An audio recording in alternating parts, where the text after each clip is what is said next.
Africaines, Africains, je vous salue.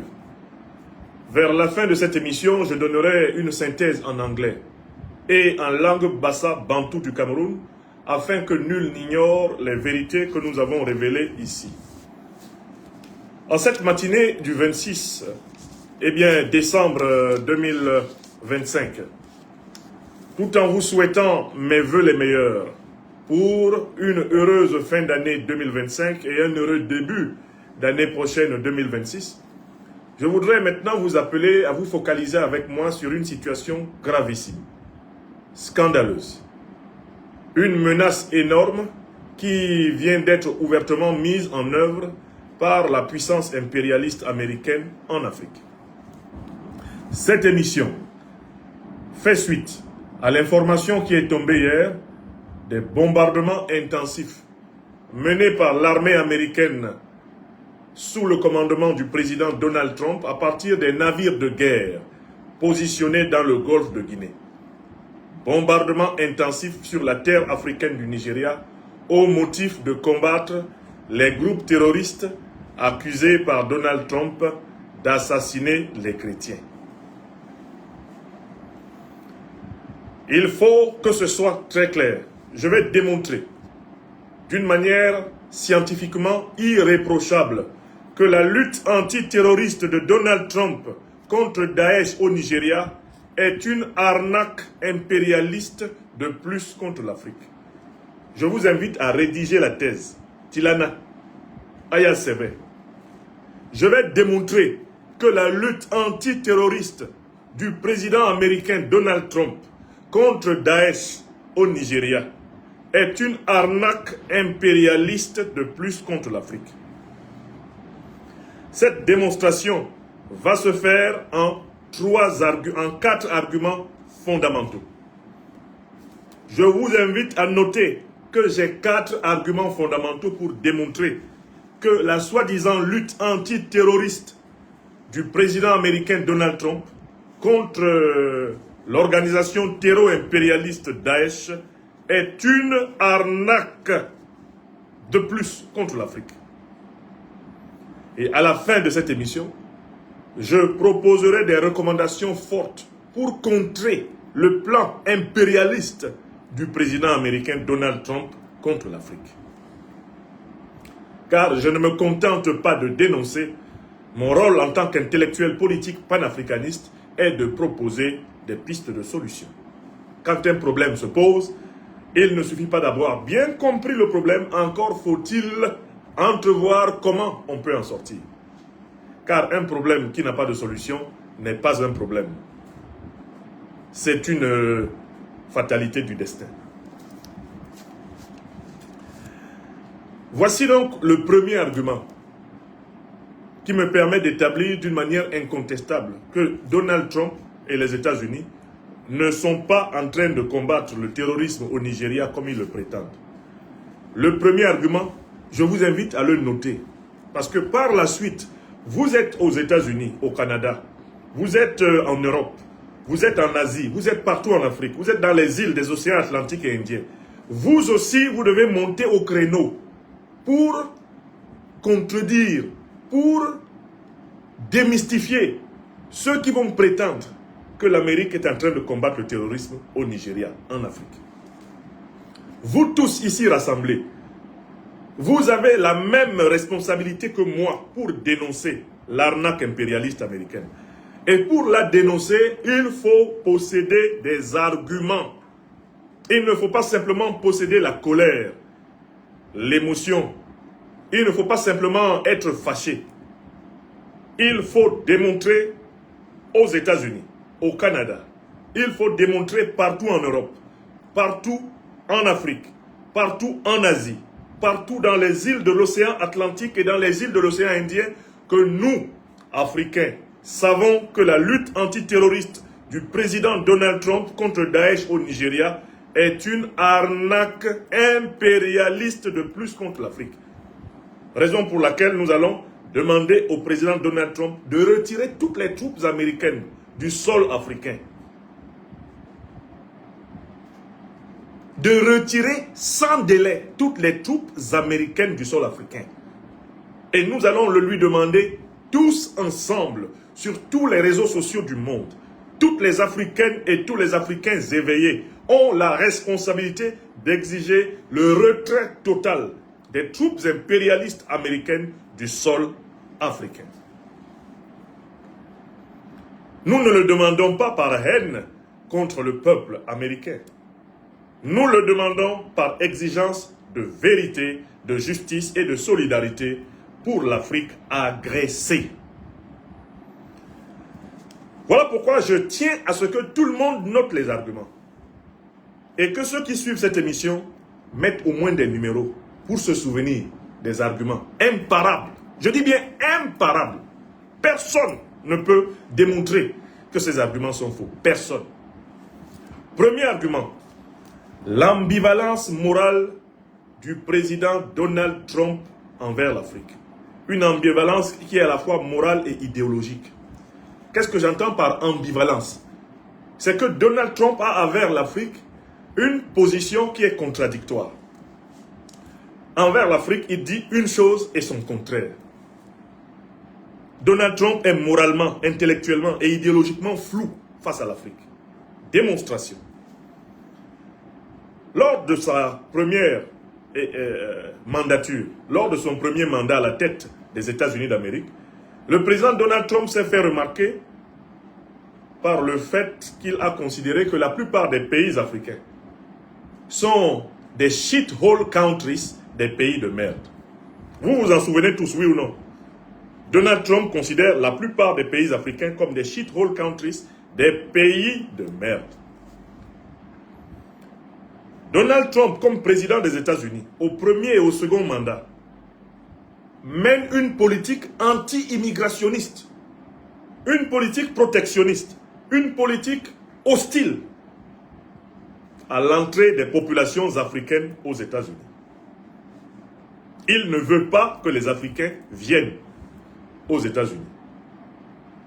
Il est hostile à l'immigration africaine aux États-Unis. Non seulement, sous le président Donald Trump, les Afro-Américains d'origine sont sous un registre d'hostilité du pouvoir envers eux, mais les immigrés africains aux États-Unis, qui commençaient même à avoir un statut et une intégration, et une reconnaissance et une régularisation, sont en train de perdre leurs droits en masse. La politique du président Donald Trump est une politique anti-africaine. Non seulement pour lui, les pays africains sont des pays de merde, mais il ne veut pas que les Africains mettent leurs pieds aux États-Unis. Voilà pourquoi il a décrété des tas d'interdictions de visa pour pratiquement une trentaine de pays africains. Presque une trentaine de pays africains sont sous interdiction de visa américain. Et ça, c'est la politique du président Donald Trump. Donc, il rejette l'Afrique. Il repousse l'Afrique. Alors, comment peut-on, d'un côté, dire que les pays africains sont des shithole countries, que les Africains doivent rentrer en Afrique, que les Africains qui sont aux États-Unis doivent partir, et de l'autre côté, venir intervenir et vouloir intervenir dans les affaires africaines? Voilà ce que j'appelle la contradiction morale, la contradiction idéologique de Donald Trump.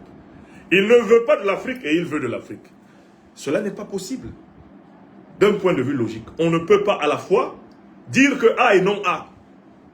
A est A et A n'est pas non A. C'est ce qu'on appelle dans la science dite de la logique formelle le principe d'identité ou de non-contradiction. Vous ne pouvez pas dire que les pays africains sont des pays de merde. Vous ne pouvez pas interdire l'entrée des Africains aux États-Unis et ensuite venir vous mêler des affaires africaines. Vous pratiquez contre les Africains un protectionnisme aux États-Unis et ensuite vous venez pratiquer en Afrique un interventionnisme. Il y a une contradiction idéologique et morale entre le protectionnisme américain et l'interventionnisme américain. Si vous êtes protectionniste, cela veut dire que vous voulez que l'Amérique soit aux Américains. Soit. Mais on ne peut pas vouloir que l'Amérique soit aux Américains et ensuite vouloir légiférer dans les affaires des autres continents, ici, dans les affaires des Africains. On ne peut pas être à la fois protectionniste et interventionniste. Si tu es protectionniste, ce que tu dis, c'est que tu ne veux pas qu'on se mêle de tes affaires.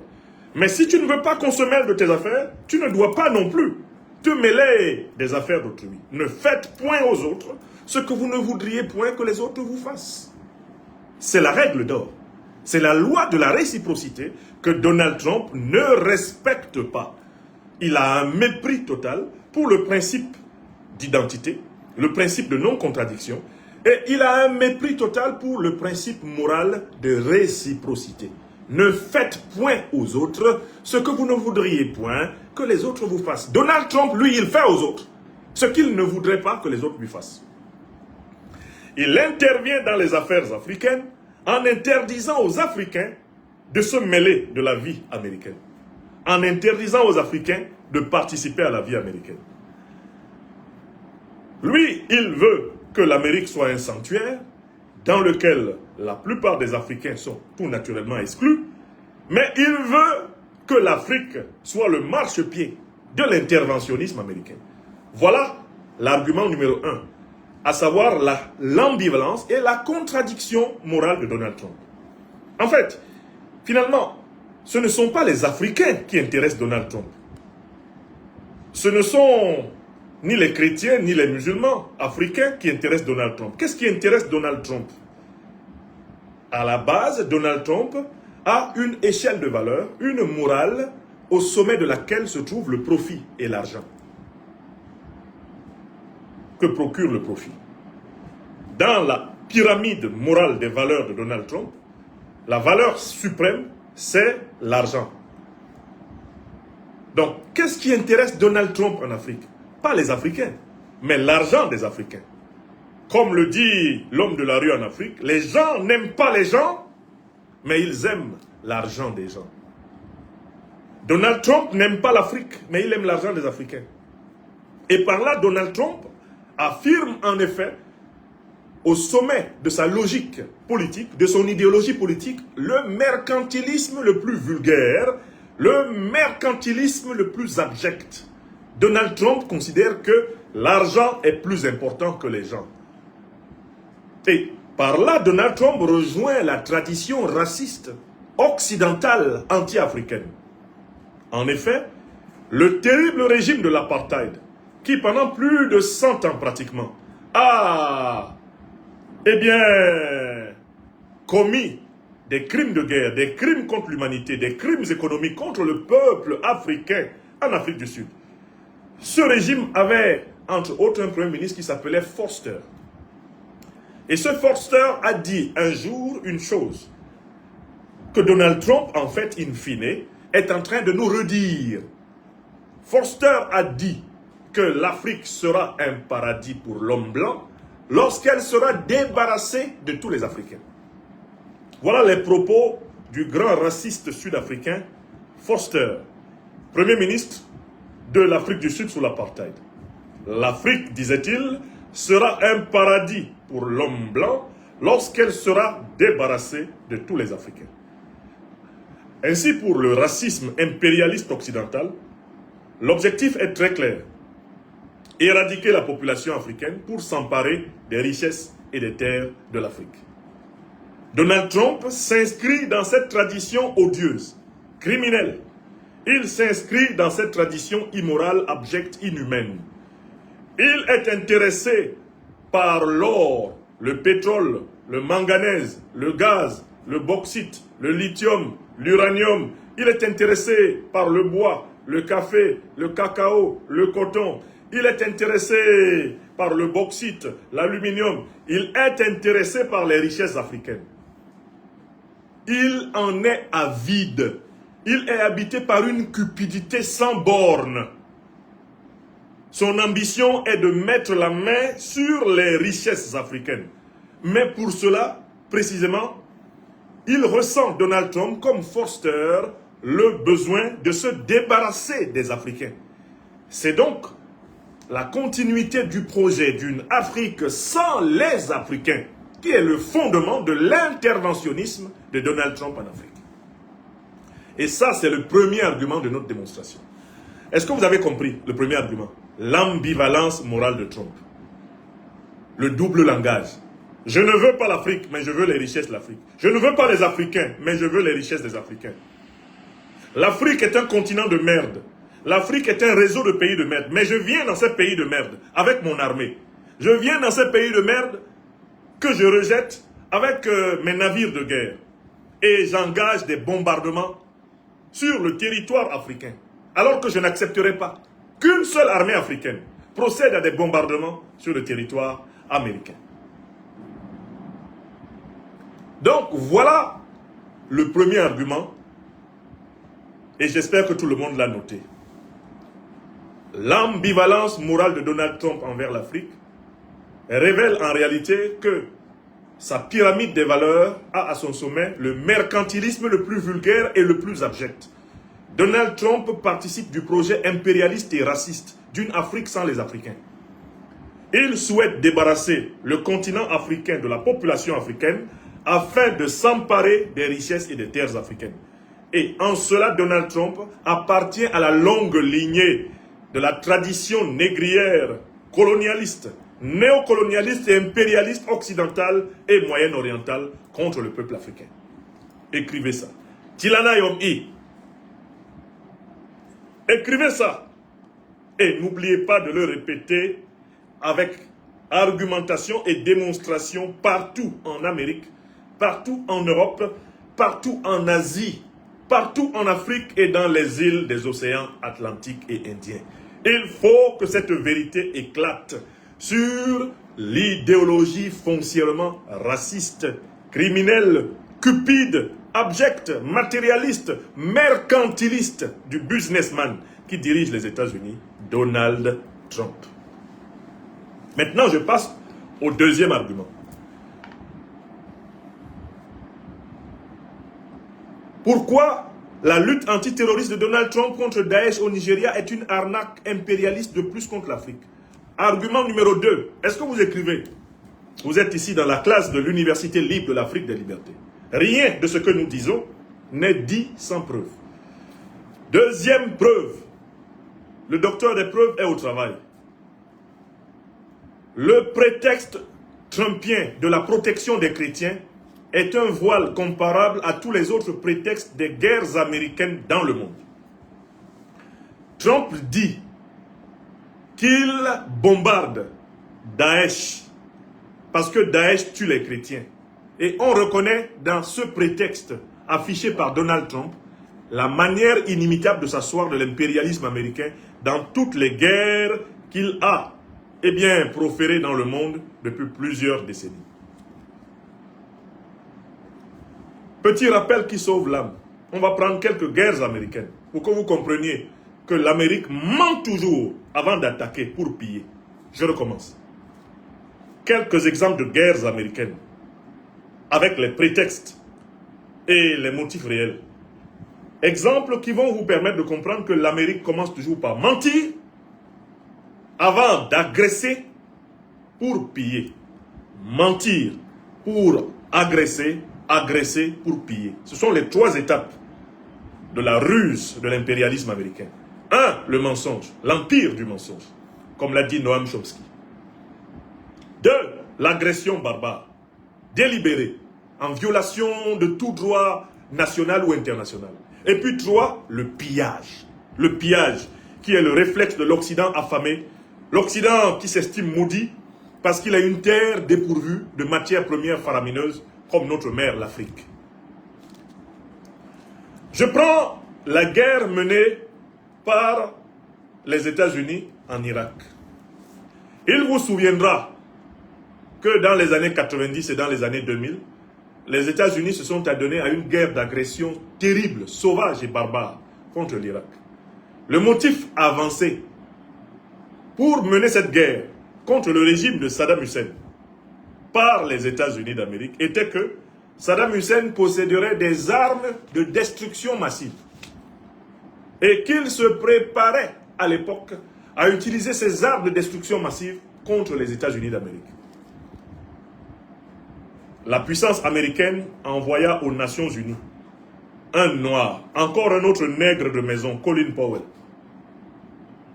tout puissant chef d'état-major de l'armée américaine. Il fut chargé d'aller mentir, d'aller accuser Saddam Hussein sans preuve, en brandissant un objet quelconque qu'il avait trouvé, je ne sais pas, dans sa cave, en disant voici la preuve que l'Irak détient des armes de destruction massive. Les États-Unis d'Amérique se sont par la suite attaqués sauvagement à l'Irak. Ils l'ont démembré. Ils se sont mis à piller le pétrole, le gaz de l'Irak depuis la mort de Saddam Hussein jusqu'à aujourd'hui. Appliquant ce que je vous ai dit. 1. Le mensonge. 2. L'agression. 3. Le pillage. Mais il n'a pas fallu très longtemps pour que le monde entier se rende compte que Saddam Hussein n'avait jamais détenu d'armes de destruction massive. Que Colin Powell et les États-Unis avaient menti. Exemple irakien. Je prends un deuxième exemple, plus proche de nous. C'est l'exemple de la Libye. N'oubliez pas, ils commencent toujours par mentir, ensuite ils agressent et après ils pillent. On a commencé par dire que Kadhafi, Muammar, était en train de génocider son peuple. On a commencé par dire que Kadhafi, Muammar, était en train de détruire les espérances démocratiques de sa population. On a mené une campagne médiatique pour présenter Kadhafi comme le pire dictateur que la terre ait jamais porté. Or, Kadhafi était à la tête de l'État africain le plus prospère. Il était à la tête de l'État africain le plus riche.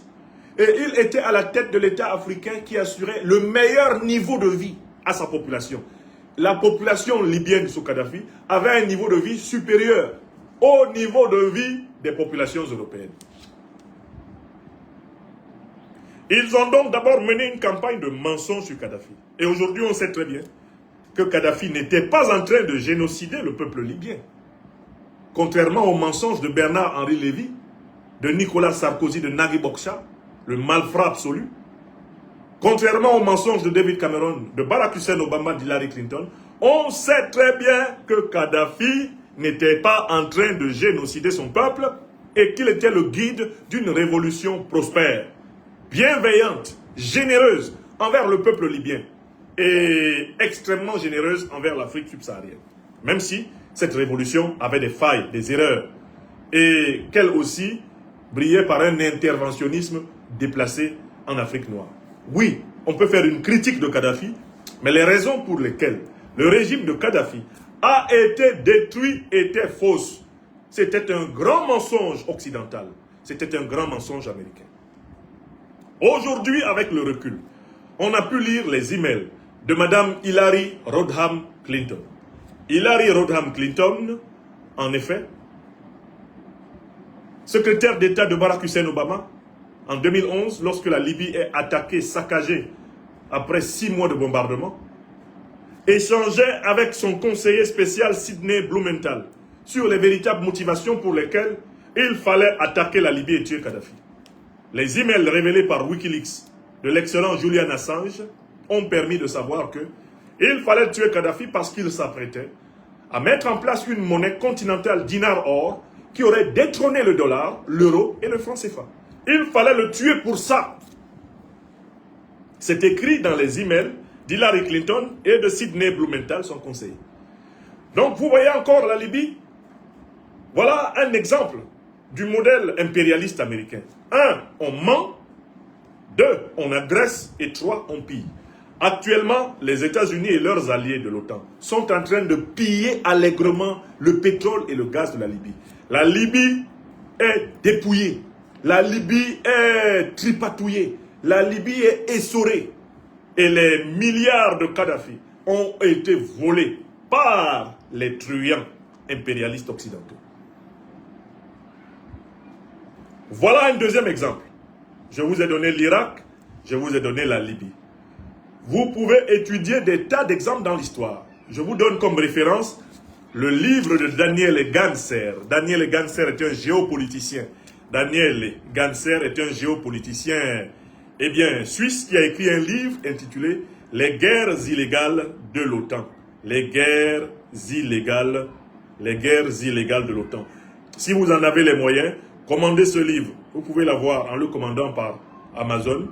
Et vous allez y avoir la liste de toutes les guerres fomentées par les États-Unis sur la base du mensonge, de la violence agressive barbare, délibérée, et du pillage qui en est la finalité ultime. Mentir, agresser, piller. Mentir, agresser, piller. Les guerres illégales de l'OTAN, j'ai ici une image de cet ouvrage que je vous demande, dans toute la mesure de vos moyens, d'acheter et de lire et de faire lire, afin que nul n'en ignore.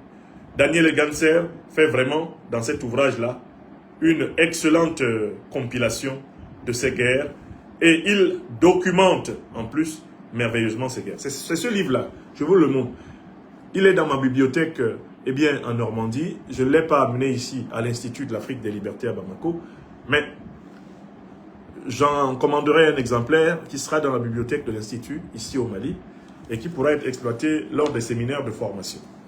Donc, les guerres illégales de l'OTAN. Vous pouvez l'acheter, ce livre.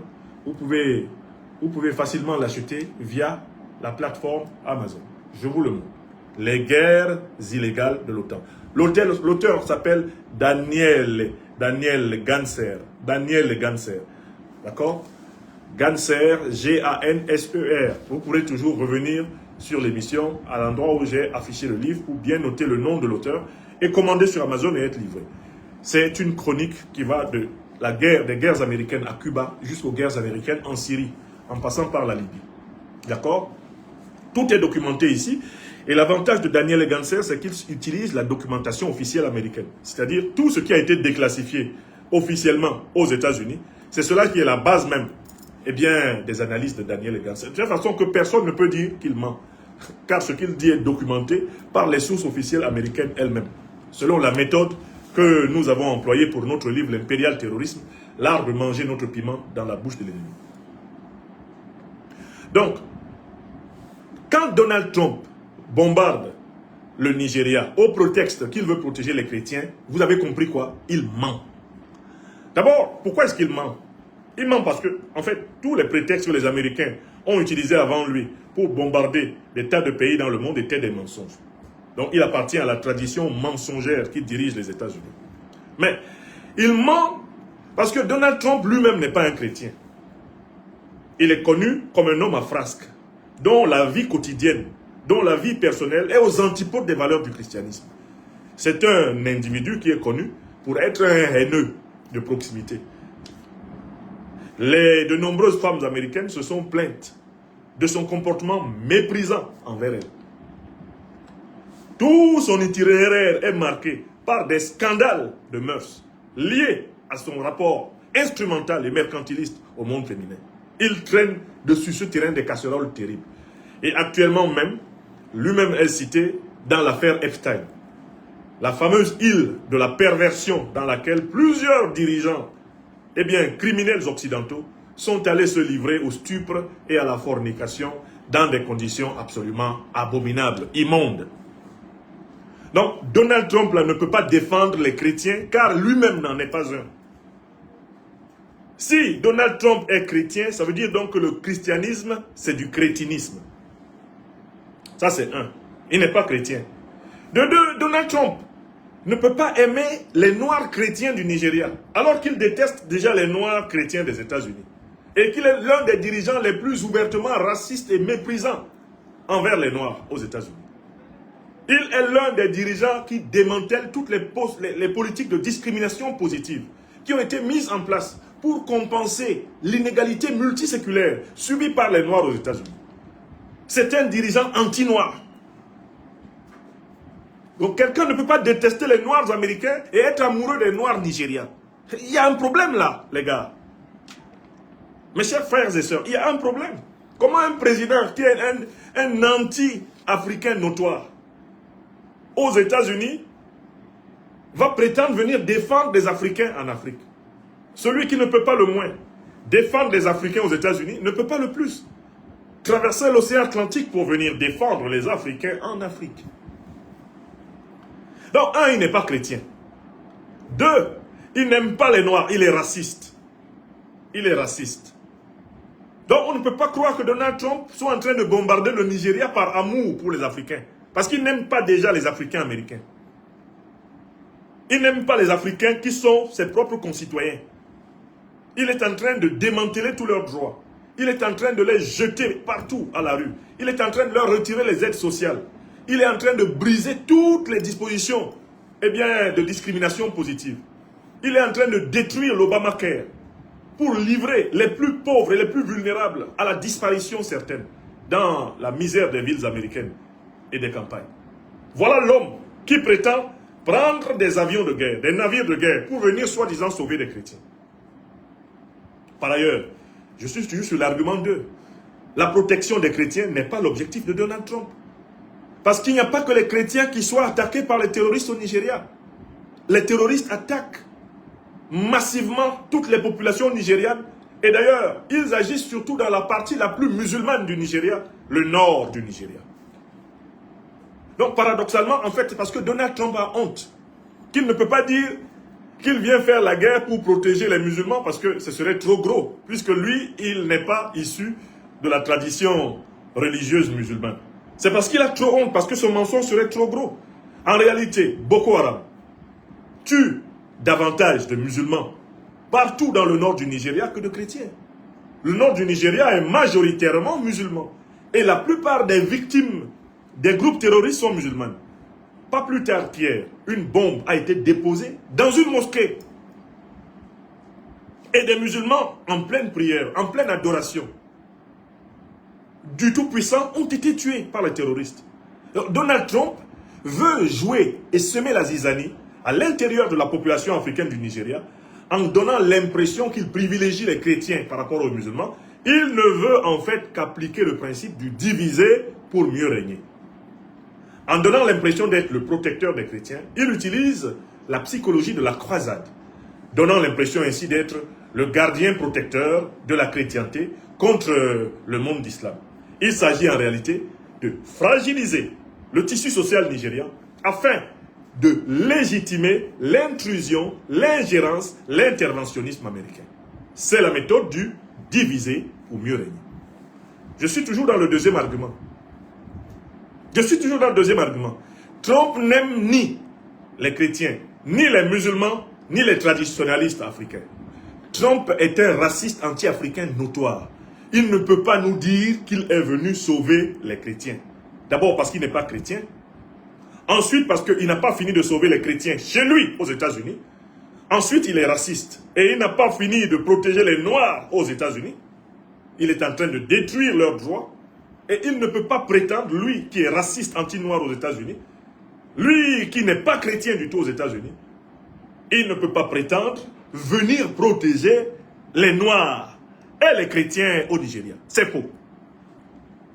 J'ai insisté sur le fait que nous avons affaire, dans cette histoire, nous avons clairement affaire à un terrorisme qui ne cherche pas à savoir quelle est la couleur religieuse de ses victimes. L'objectif du terrorisme, vous le savez, c'est de chasser les populations africaines des zones d'extraction des matières premières stratégiques afin de les exploiter allègrement et calmement. C'est ça le but des organisations, terroristes qui sont des mercenaires, on le verra, de l'impérialisme occidental. Donc, le prétexte trumpien de la protection des chrétiens est un voile comparable à tous les autres prétextes des guerres américaines dans le monde. Donald Trump n'est pas au Nigeria pour protéger les chrétiens. Quand l'Amérique agressait la Libye, ce n'était pas pour protéger les Libyens, c'était pour piller la Libye. Quand elle agressait l'Irak, ce n'était pas pour protéger l'Irak, c'était pour piller l'Irak. Quand elle agressait la Syrie, ce n'est pas pour protéger les Syriens, pour piller la Syrie.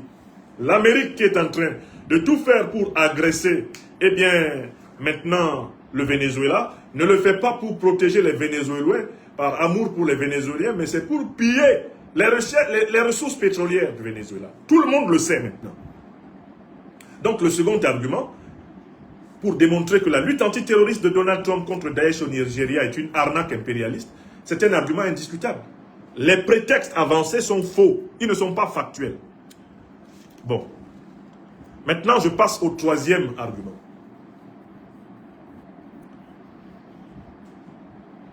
Si on a bien compris que la vraie finalité de l'agression de Trump contre le Nigeria, c'est le contrôle des richesses pétrolières du Nigeria, qui commence à échapper aux multinationales occidentales, notamment depuis que Dangote s'est mis à raffiner massivement sur place, et que les Occidentaux sont en train de perdre le marché du raffinement du pétrole nigérian. Si tout le monde a compris que c'est pour cela qu'il fait cela, on peut passer à la troisième raison. Troisième raison pour laquelle la lutte antiterroriste de Donald Trump contre Daesh au Nigeria est une arnaque impérialiste de plus. La troisième raison, c'est la suivante. Les organisations terroristes sont des émanations des services occidentaux et moyen-orientaux eux-mêmes. Nul ne peut se prévaloir de ses propres turpitudes. Je recommence. Troisième argument. Donald Trump ne peut pas nous dire qu'il est venu combattre Daesh et Al-Qaïda au Nigeria et en Afrique. Pourquoi? Parce que ce sont les services américains qui ont créé Daesh, qui ont créé Al-Qaïda. Al-Qaïda a été créé dans les années 80 pour combattre les soviétiques en Afghanistan. C'est la CIA qui a créé Al-Qaïda, qui a financé, qui a armé Al-Qaïda. Mohamed Azam, le fondateur d'Al-Qaïda, est un agent de la CIA. À l'origine, Oussama Ben Laden, qui à un moment donné se rébelle contre ses maîtres américains, est un agent de la CIA, financé, armé, renseigné pour combattre les soviétiques. L'islamisme n'est qu'une variante en réalité de l'impérialisme américain. Allez lire tous les documents sur la naissance d'Al-Qaïda. Vous retrouverez toutes les grandes puissances de l'OTAN et leurs alliés du Moyen-Orient à l'origine de cette organisation et au financement constant de cette organisation. Aujourd'hui, les principaux chefs d'Al-Qaïda se promènent librement en Arabie Saoudite, au Qatar, en Afghanistan, dans les Émirats. Ils se promènent librement dans tout le Moyen-Orient. Voilà pour Al-Qaïda. Maintenant, pour ce qui est de l'État islamique, nous allons donner la parole à Donald Trump lui-même pour nous dire qui a créé l'État islamique. Parce que Donald Trump est très bien placé pour témoigner. Monsieur Trump, qui a créé l'État islamique que vous prétendez combattre maintenant au Nigeria? Qui a créé l'État islamique? Qui a créé l'État islamique? Donnons la parole au président Donald Trump. Donnons la parole au président Donald Trump à propos de l'État islamique. Parce que il n'y a pas meilleur poisson à manger, meilleur piment à manger dans la bouche de quelqu'un que celle de Donald Trump lui-même. Qui a créé l'État islamique? On va lui donner la parole pour qu'il nous dise. Pour qu'il nous dise qui a créé l'État islamique. Qui a créé l'État islamique?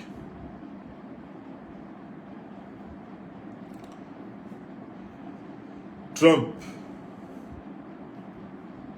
Création de l'État islamique. Il faut que le président Trump parle. Il faut que le président Trump parle. Je suis sur YouTube où vous trouvez ses propos. Ses propos. Voilà.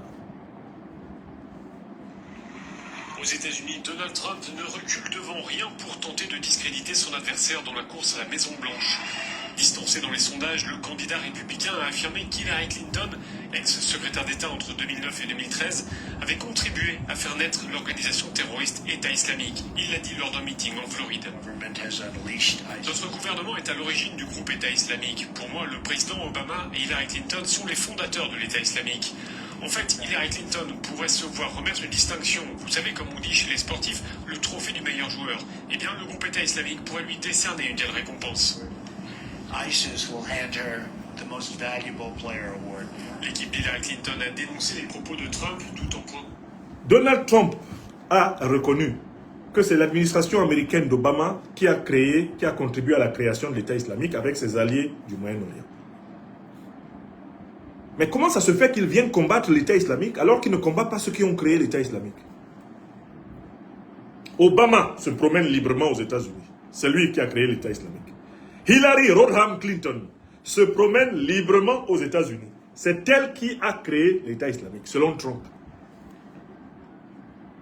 Or, Daesh, qui fait des victimes au Sahel, qui fait des victimes en Afrique centrale et même maintenant jusqu'en Afrique australe, Daesh, c'est l'État islamique. l'organisation dite l'État islamique. Comment peut-on comprendre que ceux qui ont créé l'organisation se promènent librement au Moyen-Orient, se promènent librement aux États-Unis, et que Trump vienne combattre leurs employés? Est-ce que vous voyez la contradiction? Comment peut-on se prévaloir de ses propres turpitudes? Comment l'Amérique peut-elle comprendre que ses dirigeants aient créé une organisation de terroristes mercenaires ayant pour but de déstabiliser des pays entiers afin que les Américains et leurs alliés occidentaux viennent les piller? Comment ils peuvent justifier le fait de s'acharner maintenant contre les pays africains qui en fait sont victimes de la stratégie américaine, otanienne, occidentale, de recolonisation de la planète? Comment peut-on se prévaloir de ses propres turpitudes? Pour combattre les terroristes qui ensanglantent l'Afrique, il faut commencer par combattre ceux qui les ont créés, ceux qui les arment, ceux qui les financent, ceux qui les renseignent, ceux qui les médiatisent. Et qui sont ceux-là? Essentiellement les pays de l'OTAN et leurs alliés au Moyen-Orient. Comment Donald Trump, qui sait que c'est l'administration américaine qui a créé l'État islamique, vient bombarder le Nigeria? Alors que ceux qui ont créé l'État islamique, ceux qui arment l'État islamique, ceux qui financent l'État islamique, ceux qui renseignent les groupes terroristes, ces gens-là se promènent librement à Washington. Vous voyez? Là, on comprend très bien qu'en réalité, Donald Trump fait partie du plan consistant à utiliser la lutte contre le terrorisme comme un alibi notoire de l'impérialisme occidental à travers le monde. Si Donald Trump était logique, il ferait traîner Barack Hussein Obama et Hillary Clinton devant des juges américains. Si Donald Trump était logique, il ferait arrêter tous les responsables de l'USAID qui ont décaissé des fonds. Et cela a été révélé en cette année 2025. Grâce notamment au travail de Tulsi Gabbard, l'actuel chef du renseignement américain, et au travail de l'ancien directeur de la DOGE, l'Alliance de la bonne gouvernance, Elon Musk. Grâce à eux et à la déclassification des documents officiels américains, on sait que des paiements directs sont partis de l'USAID vers Al-Qaïda et vers l'État islamique, afin de financer leurs activités terroristes. Ce sont des révélations qui ont été faites au Parlement américain. Elles sont documentées sur la base de révélations officielles, d'archives officielles américaines. Or, Donald Trump est au pouvoir aux États-Unis. Et jusqu'ici, il n'a fait arrêter ni Obama ni Clinton, qu'il accuse pourtant d'avoir créé les organisations terroristes. Donald Trump n'a fait arrêter aucun responsable de la CIA, aucun responsable de l'USAID, qui a décaissé les fonds vers Al-Qaïda et l'État islamique. Objectivement, Donald Trump est donc complice de l'oligarchie politique américaine qui a créé Al-Qaïda et l'État islamique pour déstabiliser les parties du monde que l'Amérique veut piller. Est-ce que vous comprenez? Donald Trump ne peut plus dire qu'il ne fait pas partie du Deep State, comme on l'appelle dans la littérature politique américaine, c'est-à-dire de cette oligarchie qui est faite de grands financiers, de grands industriels, de militaires et d'hommes politiques, lesquels tirent les ficelles de la politique américaine pour continuer à accroître leurs profits au détriment de la paix, de la sécurité et de la prospérité des autres nations du monde. Donald Trump s'affiche clairement comme étant un allié des organisations terroristes. Car ces organisations deviennent en réalité des prétextes pour l'interventionnisme, l'ingérence des États-Unis dans la politique intérieure des pays non américains. Et ça, c'est quelque chose d'absolument flagrant. Je passe maintenant au quatrième argument, en vertu duquel, pour ma part, je ne crois pas que Donald Trump soit venu combattre le terrorisme au Nigeria. Je suis convaincu, scientifiquement convaincu, que c'est une arnaque pour essayer de repositionner les États-Unis, eh bien, dans le Sahel, pour essayer de repositionner les États-Unis dans le golfe de Guinée, pour essayer de renforcer les positions américaines sur le continent africain, puisque l'Amérique est cupide et avide des matières premières africaines. Elle veut l'argent des Africains, mais pas les Africains eux-mêmes. Les gens aiment l'argent des gens, mais ils n'aiment pas les gens. Et ça, c'est la marque déposée de l'impérialisme, du mercantilisme, eh bien, occidentaux. Voici le quatrième argument. C'est le double jeu de Donald Trump lui-même avec les chefs terroristes. Le double jeu de Donald Trump, le président américain lui-même avec les chefs terroristes. Il y a un chef terroriste qui a été conduit avec le soutien d'Israël, le soutien de la Turquie, le soutien de la Syrie, le soutien de l'Arabie Saoudite, le soutien des États-Unis, le soutien de l'Occident, qui a été conduit au pouvoir en Syrie. Il s'appelle Ahmed al-Shara. Récemment, il a été reçu en Russie par le président Poutine. Avec le temps, j'ai compris pourquoi le président Poutine l'a reçu. Il l'a reçu pour lui dire que ses revendications, à savoir l'extradition de Bachar el-Assad, ou ses revendications qui remettraient en cause les intérêts russes, lui vaudraient l'adversité de la Russie. Là-bas, il a été reçu pour être averti. Il est reparti bredouille et bien prévenu par Poutine. J'ai analysé, eh bien, les déclarations à l'issue de la rencontre. Il était venu en Russie exiger qu'on lui donne Bachar el-Assad. Il était venu en Russie faire chantage à la Russie en disant que si la Russie ne lui livrait pas Bachar el-Assad, l'ancien dirigeant de Syrie, eh bien, la Russie perdrait les avantages qu'elle avait acquis dans le bassin syrien. Ce à quoi la Russie lui a dit, si vous tentez de nous faire chanter, vous allez nous trouver sur votre chemin. Et il n'y aura personne pour vous sauver quand vous serez face à nous. Il est reparti, la queue entre les fesses de Moscou, bien prévenu par Poutine. Mais cet Ahmed al-Shara a été pris dans les bras. Cet Ahmed al-Shara a été adulé par tous les dirigeants de l'OTAN, en commençant par Donald Trump, qui est allé à sa rencontre, qui est allé le féliciter pour le bon travail qu'il a fait. Mais Ahmed al-Shara, qui est-il? Un haut dirigeant de l'État islamique et d'Al-Qaïda. Un des bras droits, un des lieutenants héritiers d'Oussama Ben Laden. Ayman al-Zawahiri, un des plus grands descendants de la horde criminelle créée par les impérialistes occidentaux pour ensanglanter le Moyen-Orient, ensanglanter l'Afrique, afin que l'OTAN vienne s'y servir à large brassée. Ce type-là, Donald Trump, le roi d'Arabie Saoudite, les dirigeants d'Israël, les dirigeants du Qatar, tout le Moyen-Orient a caressé le terroriste Ahmed Shara dans le sens du poil. Donald Trump y compris.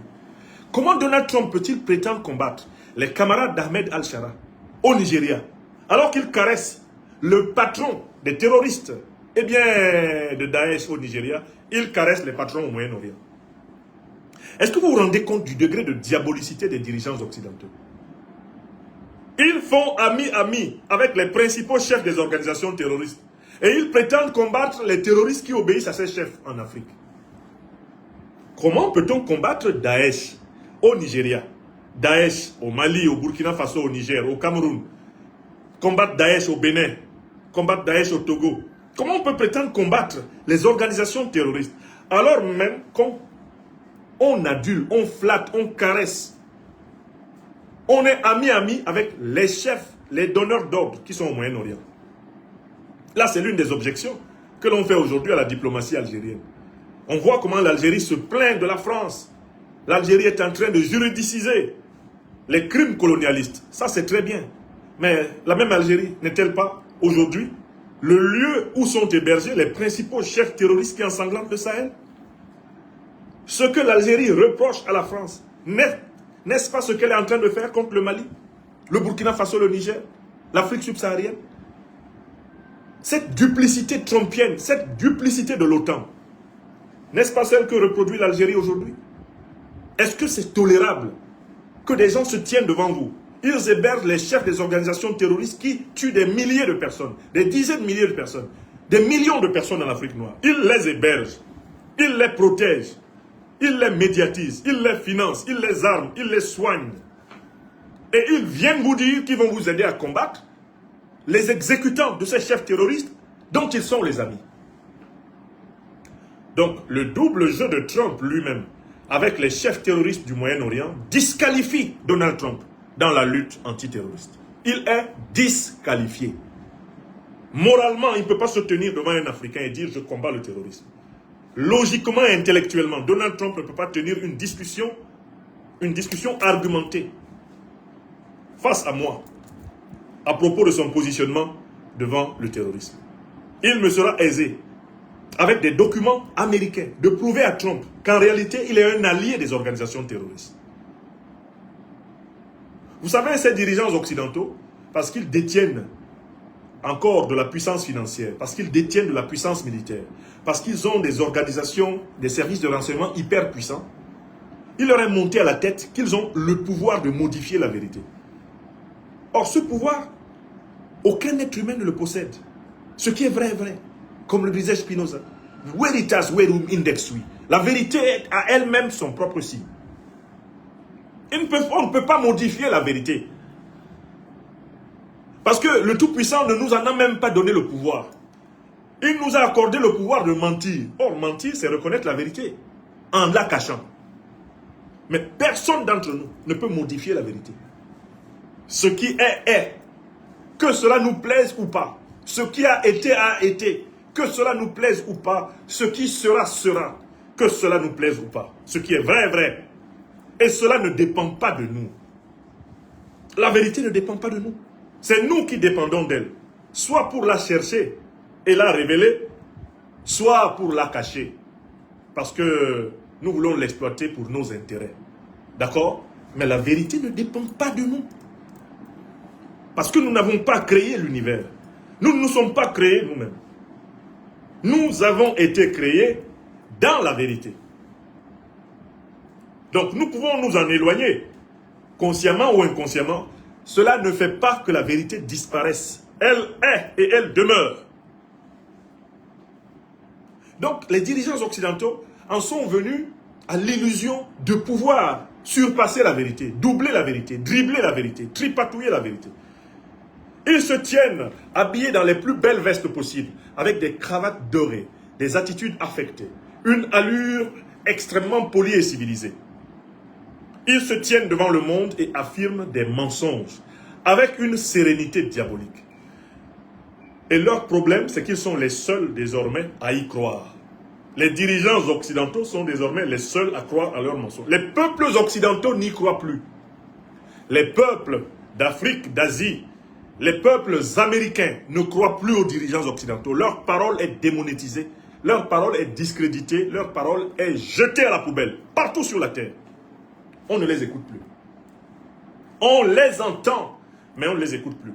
Parce qu'ils mentent, ils mentent, ils mentent.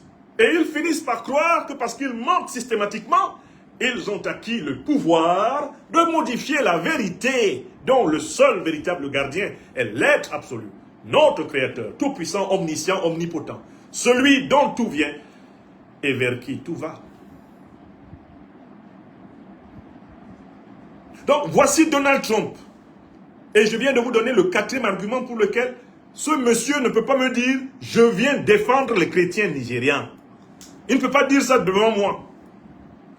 Mettez toutes les chaînes américaines, toutes les chaînes européennes, toutes les chaînes africaines, asiatiques. Vous mettez Trump devant moi. On le laisse parler pour expliquer comment il combat le terrorisme. Ensuite, je parle pour expliquer comment il est complice du terrorisme. Je vais gagner. Il ne peut pas. Parce que les documents officiels américains affirment que ce sont les États-Unis qui ont créé les principales organisations terroristes. Les documents officiels américains affirment que les États-Unis ont régulièrement financé et armé les organisations terroristes. Les documents officiels américains affirment que les dirigeants américains, qu'ils soient du bord démocrate ou du bord républicain, ont constamment collaboré, coopéré avec les groupes terroristes. Les documents officiels américains établissent que les États-Unis envisagent leur hégémonie sur la terre à travers la méthode de l'ordre par le chaos, c'est-à-dire la création de guerres hybrides, de guerres à travers des proxys, permettant de fragiliser les pays dont ils doivent piller les richesses. Mais c'est ce modèle qu'ils sont en train d'appliquer depuis plusieurs décennies en République démocratique du Congo. Le Rwanda et l'Ouganda sont des proxys des États-Unis, de la Grande-Bretagne, de l'Union européenne, pour fragiliser la République démocratique du Congo afin que les multinationales occidentales continuent à la piller. C'est le même modèle. On ment, on ment, on ment, on agresse, on agresse, on agresse.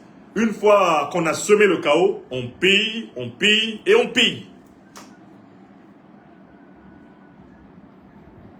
Voilà les arguments. Je vous en ai donné 4 qui me permettent d'établir, sans risque d'être contredit par qui que ce soit, que la lutte antiterroriste de Donald Trump contre Daesh au Nigeria est une arnaque impérialiste de plus contre l'Afrique. C'est une arnaque impérialiste de plus contre l'Afrique. Mais ce que je viens de démontrer à propos du positionnement du président américain Donald Trump s'applique à tous les dirigeants occidentaux, sans exception, et à leurs alliés du Moyen-Orient. L'Arabie Saoudite, le Qatar, les Émirats Arabes Unis, le Bahreïn, tous ces gens-là sont dans le complot contre l'Afrique. Ils sont dans le complot contre l'Afrique. Tous ces gens-là ne veulent pas d'une Afrique souveraine, d'une Afrique libre, d'une Afrique prospère, car cela signifie un rééquilibrage du rapport de force planétaire en faveur d'un monde multipolaire. Ils n'en veulent pas. Et voilà pourquoi ils sont derrière les organisations qui nous fragilisent. Parce que la fragilité de l'Afrique est la condition de sa pillabilité. Je crée ici le concept de pillabilité qui n'existe pas comme un mot français, mais être pillable. Pour être pillable, on doit être fragile. Pour être fragile, on doit être constamment en guerre. Les groupes terroristes sont faits pour nous maintenir constamment en guerre. Ce qui nous empêche de commercialiser nos produits finis, nos matières premières à leur juste prix. Et ce qui permet à l'Occident pauvre de se nourrir de nos richesses. Voilà le modèle dont Donald Trump est le serviteur. Mais tous les dirigeants de l'Union européenne travaillent dans le même créneau. Les dirigeants du Moyen-Orient travaillent dans le même créneau. C'est ce que j'ai appelé l'impérial terrorisme. L'impérial terrorisme. Vous connaissez cette affaire. Le livre phare de la géopolitique africaine de cette année, l'impérial terrorisme. Bon. Maintenant, j'en arrive à la fin de ma démonstration. Je vous ai promis de recommander des solutions. Comment contrer le plan impérialiste américain en Afrique? Comment nous allons faire pour faire échouer Donald Trump? Comment nous allons faire?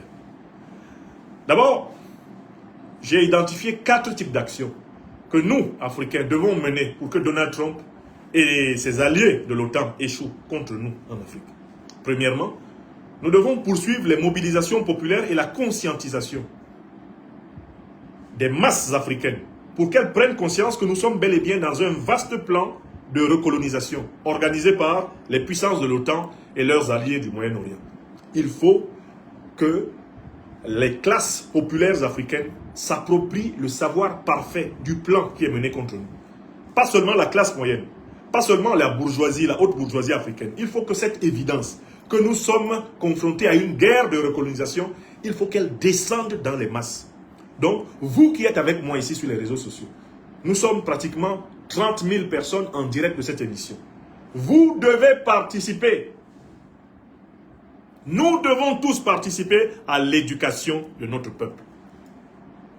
Nous devons expliquer à notre peuple que nous devons nous solidariser, nous devons nous mobiliser pour faire face au projet de nous chasser d'Afrique afin de s'emparer de nos richesses. Ça, c'est le premier devoir de toute Africaine, de tout Africain participant à cette émission et ayant pris conscience de ce plan. Donc, la conscientisation, la médiatisation. Mais l'objectif ici étant de se mobiliser pour que dans nos pays, des dirigeants qui ne veulent pas combattre l'impérial terrorisme cessent de nous diriger. Il faut mettre fin au régime fantoche qui ne veulent pas aller à la souveraineté, à la libération africaine. Nous devons rater le pas pour que les révolutions aient lieu partout où il y a des dirigeants corrompus, néocolonisés, soumis aux impérialistes. Ils doivent quitter le pouvoir. Parce que nous ne pourrons pas défendre l'Afrique avec des dirigeants qui sont soumis à Donald Trump, comme les dirigeants du Nigeria. Parlons un peu du Nigeria. Vous savez, Donald Trump a commencé par menacer de bombarder le Nigeria, sans même en avoir discuté avec les dirigeants nigériens. Ceux-ci sont sortis pour s'expliquer. Maintenant, il bombarde le Nigeria et il donne l'impression que les dirigeants nigériens lui ont donné leur accord. Or, en fait, Donald Trump bombarde le Nigeria après avoir forcé la main à Tinubu, forcé la main au gouvernement nigérien, en menaçant Tinubu, puisqu'ils tiennent Tinubu par des scandales, fraude au diplôme, des scandales de narcotrafic. Ils ont utilisé ces moyens-là pour forcer Tinubu à donner l'impression que le bombardement américain du Nigeria est en réalité quelque chose qui a été fait avec le consentement du gouvernement du Nigeria.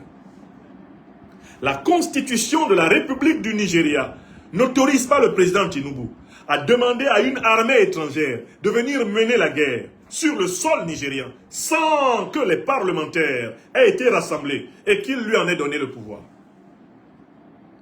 L'agression militaire de l'armée américaine au Nigeria est en réalité une atteinte à la souveraineté de la République fédérale du Nigeria. Là-dessus, il n'y a aucun doute. Or, vous voyez très bien que Tinubu, le poltron, le lâche, le vilain serviteur du néocolonialisme et de l'impérialisme, Tinubu est couché. Trump vient bombarder son pays. Lui, Tinubu, qui prétend être à la tête du Nigeria, la première soi-disant puissance militaire de la CEDEAO, ou même de l'Afrique de l'Ouest. N'est-ce pas une humiliation suprême pour le Nigeria? Si c'est l'armée américaine qui doit venir faire la guerre pour l'armée nigériane, en quoi l'armée nigériane prétendrait-elle être la plus grande armée d'Afrique de l'Ouest? Le Nigeria qui prétend se mêler de toutes les affaires politiques de la sous-région. Le Nigeria qui, ces dernières années, s'est empressé d'envoyer des troupes. Envoyer des troupes au Libéria, envoyer des troupes en Sierra Leone, envoyer des troupes en Côte d'Ivoire. Le Nigeria qui se préparait à envoyer des troupes au Niger. Le Nigeria qui est pressé d'envoyer des troupes au Bénin. Ce Nigeria est incapable de se défendre lui-même, au point que ce soit les États-Unis qui doivent venir bombarder Daesh. N'y a-t-il plus d'aviation nigérienne? N'est-ce pas un avion militaire nigérien qui a été arrêté au Burkina Faso, où il allait faire de la reconnaissance aérienne pour préparer des bombardements? Est-ce que vous vous rendez compte de l'incongruité de la situation? Donc, la première chose qui s'impose à nous, c'est de conscientiser et de nous débarrasser des valets de l'impérialisme occidental. Si nous ne nous en débarrassons pas, tous les pays qui sont dirigés par des valets vont continuer à être détruits. Et l'Afrique va être détruite partout où des valets sont au pouvoir. On doit libérer tous les pays africains des valets de l'impérialisme et du néocolonialisme. Deuxième élément important. L'Afrique doit continuer à construire des alliances géostratégiques africaines et mondiales dans le cadre du monde multipolaire et avec pour ligne l'anti-impérialisme. Ça, c'est la deuxième solution. Toutes les puissances anti-impérialistes doivent devenir nos alliés. Et toutes les puissances africaines, panafricanistes, révolutionnaires, anti-impérialistes doivent s'unir. Il y a urgence ici pour un rapprochement sérieux, non seulement entre les pays de l'AES et tous les pays africains qui ont conservé leur véritable souveraineté, mais il y a urgence de mettre en place une internationale anti-impérialiste, une internationale africaine anti-impérialiste. Tout le monde a bien compris qu'en bombardant le Nigeria, Tinubu donne une information à tous les Africains. Pardon, Donald Trump donne une information à tous les Africains. C'est que sous le prétexte de combattre le terrorisme, l'armée américaine se réserve le droit de bombarder dans n'importe quel pays africain. En bombardant le Nigeria comme il le fait. Donald Trump dit qu'il peut bombarder quand il le voudra le Cameroun. Bombarder quand il le voudra le Tchad. Donald Trump dit qu'il peut bombarder quand il le voudra le Niger, le Burkina Faso, le Mali, qui sont ses véritables cibles. Car il ne faut pas oublier que c'est parce que l'armée américaine a été chassée du Sahel que Donald Trump vient maintenant bombarder à la frontière sud du Sahel et veut utiliser le motif antiterroriste pour se donner un droit de bombardement absolu sur tout le territoire africain. Un droit de bombardement qui deviendra en réalité un moyen de mettre en œuvre les plans qui ont été interrompus avec la création de l'AES, les plans hégémoniques américains. L'OTAN, à sa tête les États-Unis, ont prévu de recoloniser militairement, économiquement, stratégiquement l'Afrique. Ils ont prévu de détruire la Libye avec les groupes terroristes, ensuite envahir le Sahel. Ils ont prévu de détruire le Sahel avec les groupes terroristes, ensuite envahir le golfe de Guinée. Ils ont prévu de détruire le golfe de Guinée avec les groupes terroristes.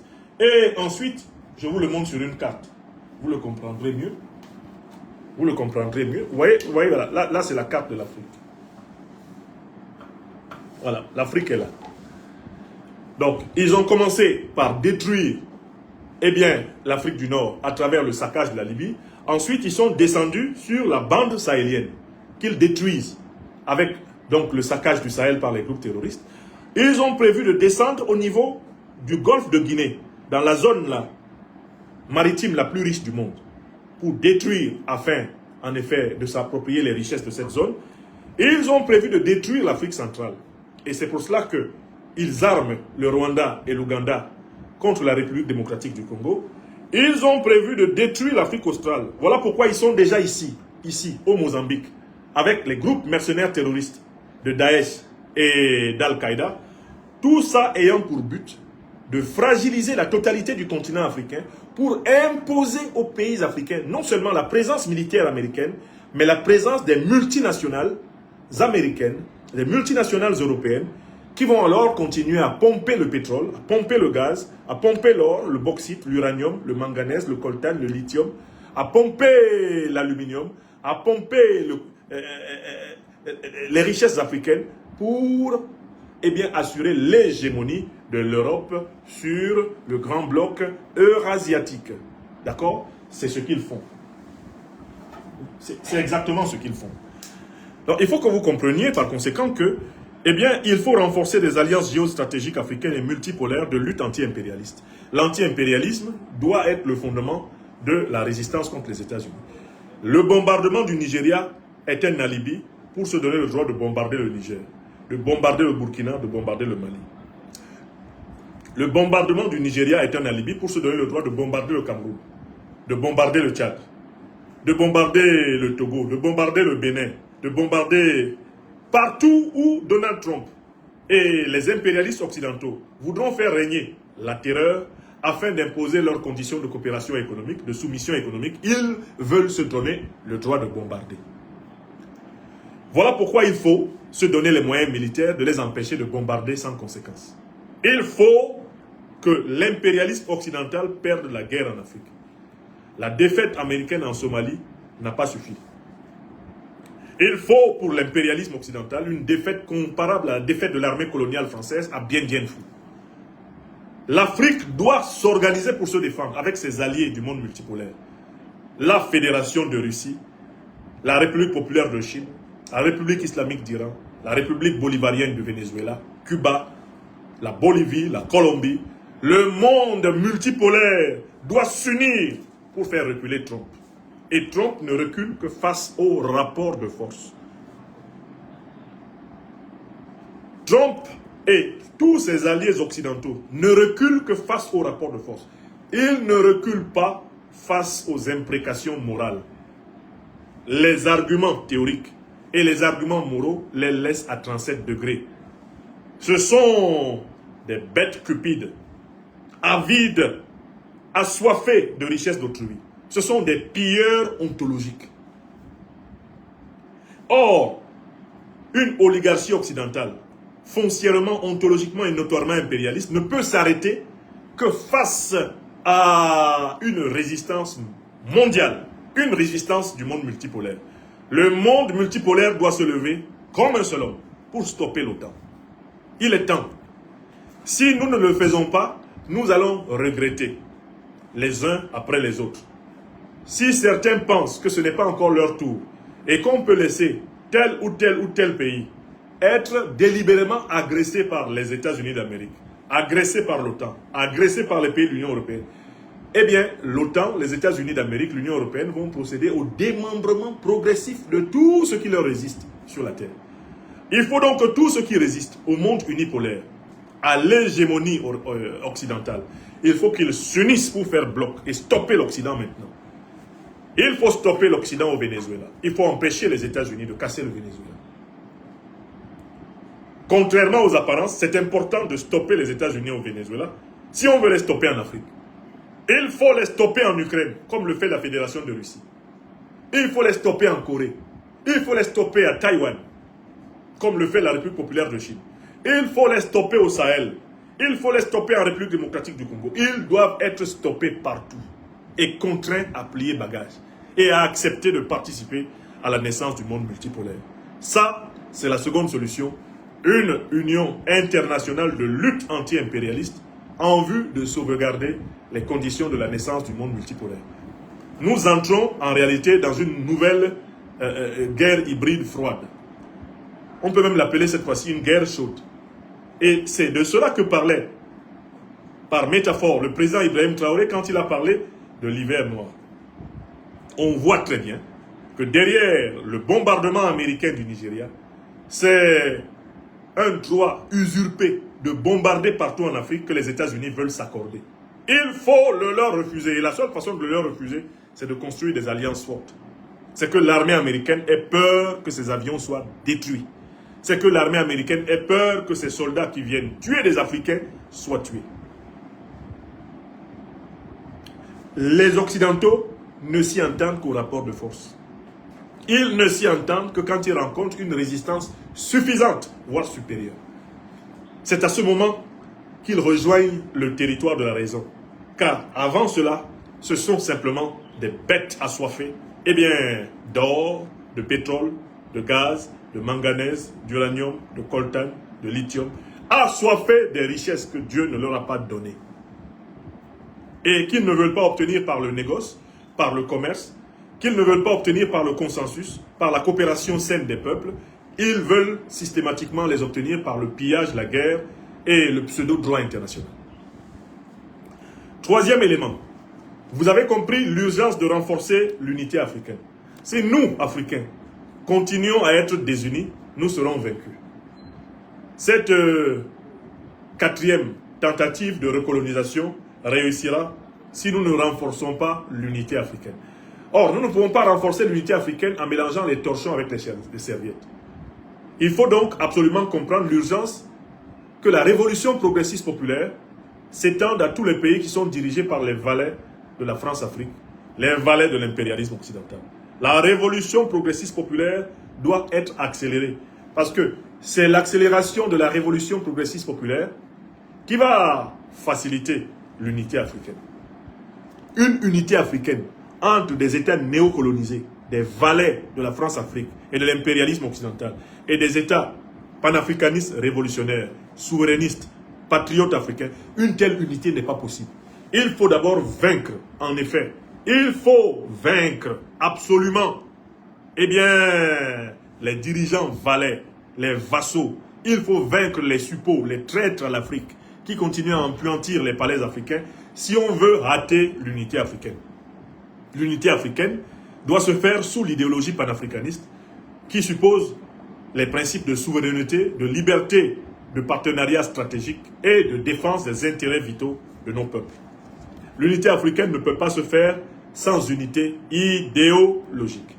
C'est autour de l'unité idéologique panafricaniste que se bâtit la véritable unité africaine. Enfin, quatrième élément extrêmement important à mon avis, il faut construire un lobby panafricaniste noir américain. Le lobby panafricaniste noir américain de la fin du 19e siècle au début du 20e, ou disons jusqu'à la première moitié du 20e, était très fort. Voilà comment le panafricanisme a embrasé les Amériques, a traversé en Europe et est venu épouser les luttes d'indépendance sur le continent africain. Or, aujourd'hui, nous faisons face à un phénomène absolument insidieux, un phénomène terrible. C'est que l'élite politique noire américaine elle-même est amplement immergée dans les réseaux impérialistes américains contre l'Afrique. Je recommence. L'un des problèmes les plus sérieux que nous avons, c'est que nous, Africains, n'avons pas un lobby anti-impérialiste, panafricaniste à l'intérieur des États-Unis d'Amérique. Il y a un lobby noir américain. Mais ce lobby noir américain, qui essaie de défendre les intérêts des Afro-Américains, est en très bonne partie un lobby qui est intégré à l'intérieur de l'oligarchie impérialiste américaine contre l'Afrique. Donc le lobby noir américain revendique certes des libertés pour les Afro-Américains, mais une bonne partie des membres de ce lobby sont d'accord avec Donald Trump ils sont d'accord avec Barack Obama, ils sont d'accord avec les présidents américains, qu'ils soient démocrates ou républicains, ils sont d'accord avec eux sur le fait que l'Amérique doit dominer l'Afrique. Voilà pourquoi on doit reprendre le travail de sensibilisation de l'ensemble des Afro-Américains ou des Africains aux États-Unis. Car il y a une différence entre les Afro-Américains, c'est-à-dire les descendants d'esclaves, africains aux États-Unis, et les Africains d'Amérique, c'est-à-dire ceux qui sont issus de l'immigration africaine après l'abolition de l'esclavage. Même entre eux, il y a une dichotomie. Entre eux-mêmes, il y a des tensions aux États-Unis. Les Afro-Américains ayant tendance à se considérer comme de véritables autochtones, pendant qu'ils considèrent les Africains d'Amérique comme étant des allogènes. Et cette opposition, cette dichotomie à l'intérieur de la population afro-américaine ou africaine d'Amérique, elle se traduit par le fait que l'élite noire américaine, qui pourtant est sensible à la lutte contre la discrimination des Noirs, cette élite est pro-impérialiste. Elle est pro-impérialiste, c'est-à-dire qu'elle est d'accord avec Donald Trump quand il bombarde le Nigeria. Ce qui est un vrai problème. Il faut qu'on reprenne le travail d'explication. Il faut qu'on reprenne le travail de conscientisation pour leur faire comprendre, que nous avons compris que la lutte antiterroriste de l'Occident en Afrique est un alibi pour redominer l'Afrique. Il nous faut faire comprendre à nos frères noirs américains qu'ils ne peuvent pas participer à cela sans s'affaiblir eux-mêmes aux États-Unis. Car si l'Amérique transforme, comme elle est en train de le faire avec l'Union européenne, avec l'OTAN, l'Afrique en est champ de guerre, les États-Unis et l'Union européenne seront encore plus harcelés par les hordes migratoires. Et les idées d'extrême droite vont prospérer en Amérique et en Europe parce que la pression migratoire des malheureux chassés par les guerres, fomentées par l'Occident en Afrique, va augmenter. Ce qui est un cercle vicieux. Nous devons donc reconscientiser nos frères noirs d'Amérique et leur demander, sur les bases de l'idéologie panafricaniste, de contribuer activement à la souveraineté africaine comme condition de la respectabilité des Africains sur tous les continents. Voilà les 4 éléments, à mon avis, de la solution que nous pouvons proposer aux problèmes qui se posent à nous. Maintenant, qu'il me soit permis, mes chers amis, s'il vous plaît, de résumer ce que je viens de dire, de résumer un peu ce que je viens de dire de le résumer en anglais et en bassa bantou, parce que j'estime vraiment que c'est un problème très important pour lequel il ne faut pas laisser une seule chance de ne pas communiquer. Je vais résumer d'abord en anglais, à l'adresse des Américaines, des Américains, des Nigérianes, des Nigérians, des anglophones en général, et en bassa pour parler à mon peuple dans sa propre langue. Dear Anglophone speaking African people, dear American citizens, we Africans, we Pan-Africanist intellectuals working on the field of African politics, we don't believe that President Trump is clearly fighting against terrorism, against Daesh in Nigeria, by bombing Nigeria like he has done it yesterday. We don't believe in this so-called struggle against terrorism by President Trump because we have 4 main reasons, 4 main arguments, proving that President Trump is lying. That President Trump's fight against terrorism in Africa is in fact a lie. It is in fact a robbery. It is in fact a strategy to continue controlling African natural resources. My argument number 1 is that President Trump is morally ambivalent concerning Africa. On one hand, President Trump says that many African countries are just shithole countries and that there is nothing good to do there. And the same President Trump is now bombing Nigeria, intervening in Nigeria, while at the same time he said that he has no interest in Africa. How can you, on one hand, reject Africa, reject Africans? How can you forbid for quite 30 African countries immigration visas to enter in America. And on the other hand, you put your fingers, you put your nose in African politics affairs. How dare you reject Africa while you are putting your army, putting your bombs at the same time in Africa? There is a contradiction between Mr. Trump's protectionism and Mr. Trump's interventionism. If you are protectionist, you can't be interventionist. If you say America to Americans, so you must recognize and acknowledge that Africa must be to Africans.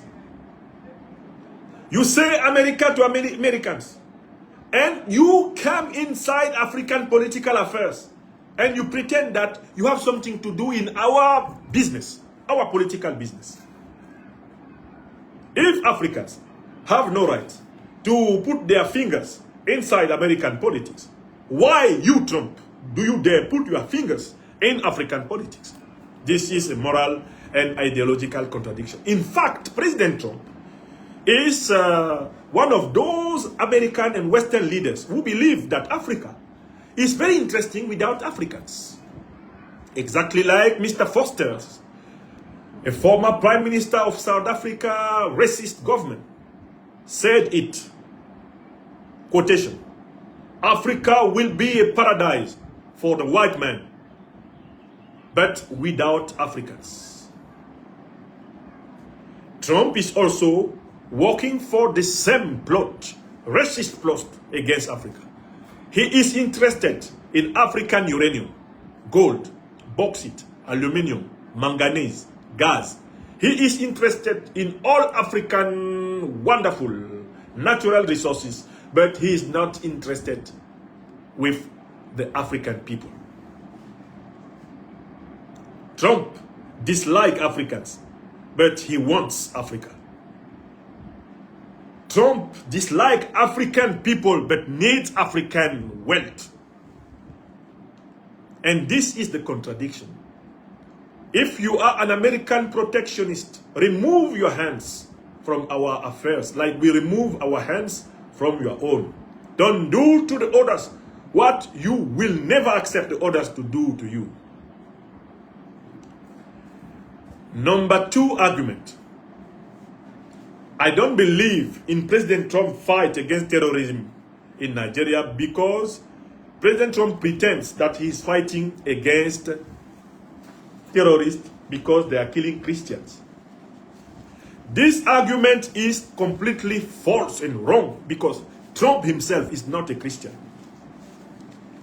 We know so many scandals about this American president that if you believe that Mr. Trump is a Christian, this means that Christianism has disappeared.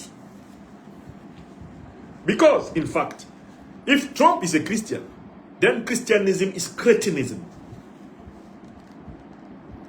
Mr. Trump is involved in many scandals concerning women. He is involved in many scandals concerning all the moral values of America. He cannot be presented in front of a Christian assembly like a good Christian or truly a Christian. He is one of the specialists of the hate speech against people of different color of skin. He is one of the most racist presidents that America has ever had. You can't be racist and be a Christian, because the most important law of Christianism is the law of love. Love your neighbor like yourself. Love your beloved brothers like yourself. You can't love God if you don't love your human neighbor.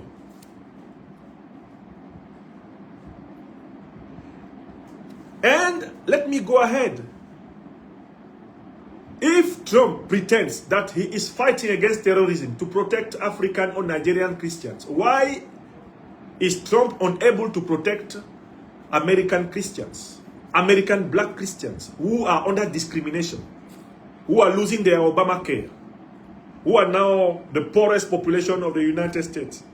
How dare him pretend that he loves African Christian black people when he is the enemy of the African black people in America every day, abandoning them to misery?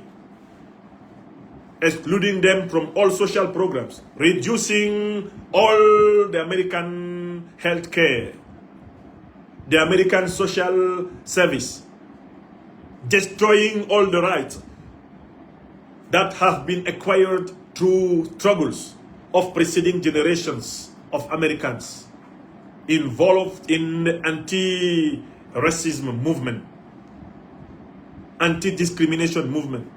How dare you pretend that you can love Africans when you don't love African Americans? You can love Africans when you hate African Americans. How dare you pretend this contradiction? Moreover, in Nigeria, terrorists are not just killing Christians. They kill indifferently all Nigerian people. Like they kill indifferently all African people they can meet on their path. So, the pretext, the reason given by Trump to bomb Nigeria is a fake one. It is a lie.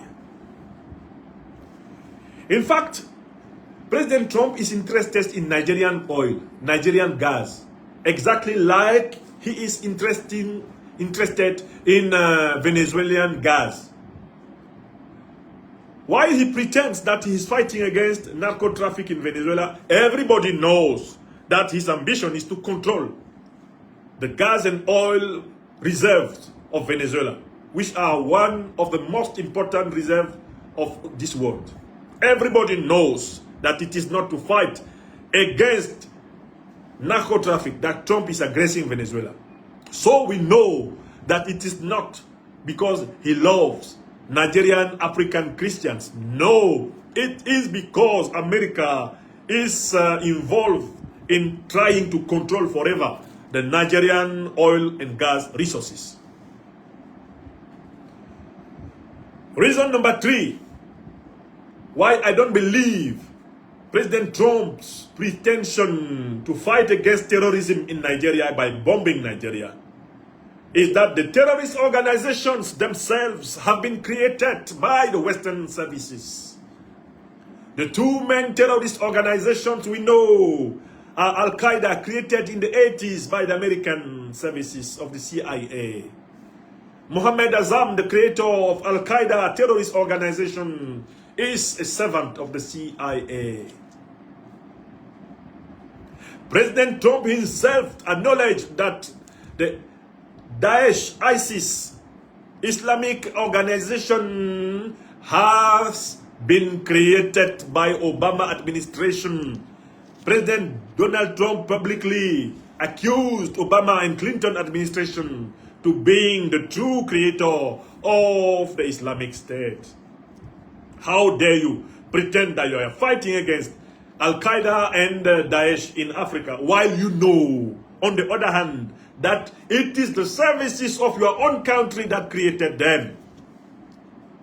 Who are you to pretend that you will fight those that you created, you financed, you armed, and you mediatized? Time for truth has come. Time for Africa has come. Time to defend truth, justice, and solidarity for Africa has come. Donald Trump, remove all your troops from the African soil. So Al-Qaeda and Daesh are Western service creations. One cannot pretend he's fighting against Western service creations in Africa, while on the other hand, you keep financing, arming, mediatizing, defending diplomatically the chiefs of that organizations. Everybody knows by American official document that the USAID financed the terrorist organization. But there is nobody in jail for this financing. How dare you recognize, acknowledge that Al-Qaeda and the Islamic State are Western mercenaries organizations of terrorists, and there is no trial against all the president and secretary of state who financed who created those terrorist organizations. There is no trial against them in America. Why is Obama still free? Why is Hillary Clinton still free when we know that they are involved in the creation of ISIS, of Daesh? How do you pretend that you can fight against those who obey to the chief of those organizations while you are friends with the chiefs of those terrorist organizations? Those who created Daesh and Al-Qaeda are free. How dare you pretend that you can be their friend on one hand and pretend to fight against their own soldiers on the other hand? This is a diabolic and a satanic logic. This is unbelievable on this earth created by Almighty God. How dare you lie so openly? How dare you pretend, represent a moral power, represent a democracy, a rule of the law, when you are involved in such a duplicity, a diabolic duplicity, a satanic duplicity? Argument number 4, why I don't believe that President Trump is truly fighting against terrorism in Africa is that he is a friend of many terrorist leaders. We have seen him openly being a friend of one of the most important chief of Al-Qaeda and of Daesh. The name of that chief is Ahmed al-Sharaa. President Trump met him and they were very friendly talking together. He met him in Saudi Arabia and he supports him. You cannot be friend with Ahmed al-Sharaa, the chief of Al-Qaeda, chief of the Islamic State on one hand, and pretend that you are fighting against Al-Qaeda, fighting against Daesh in Nigeria. We don't believe. You cannot be friends with terrorists and pretend that you are fighting against terrorism.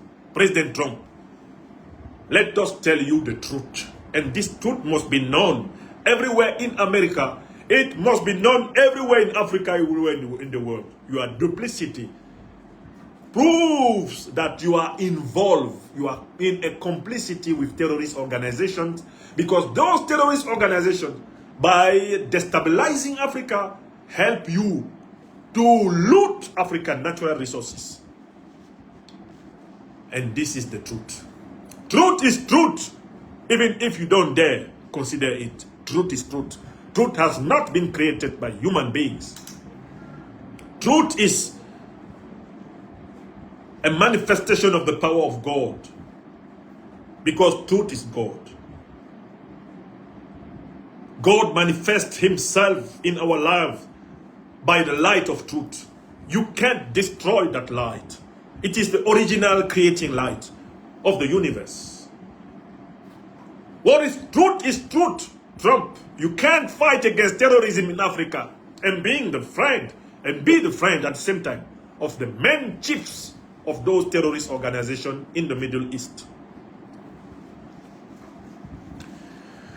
So that is why we believe that there is no other solution against you than explaining to our people that in fact the NATO, America and all Western allies are involved in a very, very big and huge project of recolonization of Africa. And then we have to mobilize our people to fight for our sovereignty, our dignity, our security, our prosperity.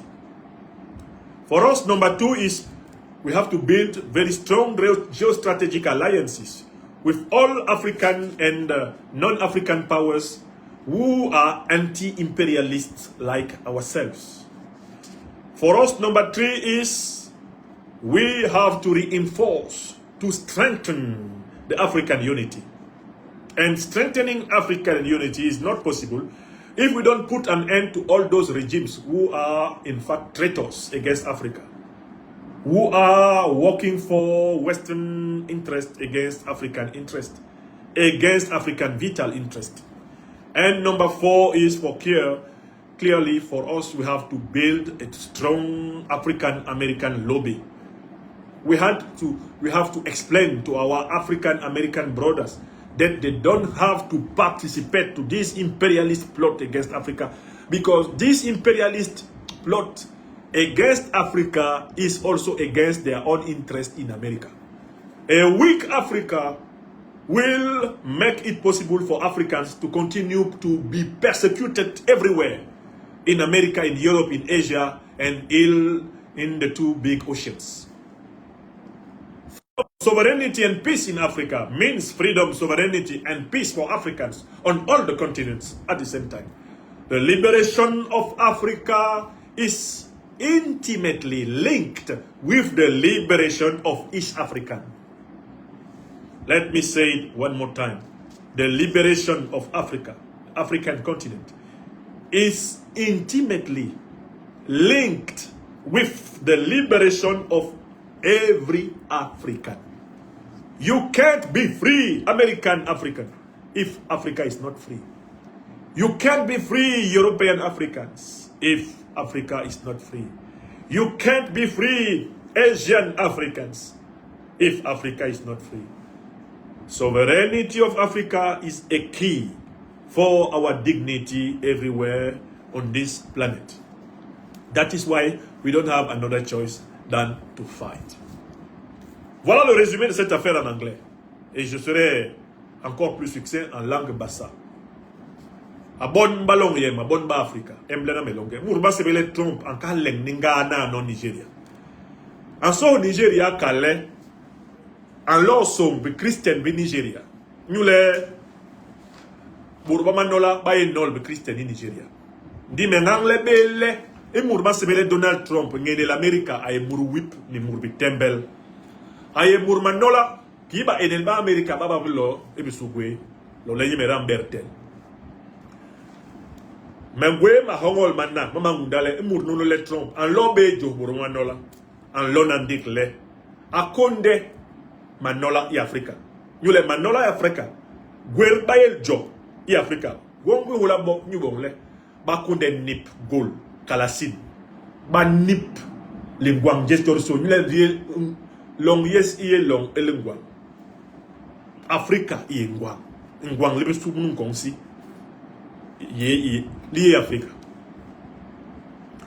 mourba sebele Trump mais tabele be di hebi jongu an kale an lo jo bourba no la Nigeria inyuki nyule Trump abuka lebe long bi Africa go so bi long bi tibi Trump abuka le aso bo be te bon ba Africa ya America ambunga bon ba Africa America hikikel ambunga ngabo ki bunga tibi ni muratabela bunga bon ba Africa ya America ni alors bon bisambi Africa inyu bon ba Africa bala ngwe be Africa bala Africa ye long tibi ki lo bon Africa Trump a Donald Trump ki un lo bon i Africa bala Africa ye long tibi yen ni nyolong yon wa be mwe jamle bisuli jamle yonel ba embla na melonge e mourma sebele Trump nye an lo so bon ba Christian mais ba Trump nye mera e man Christian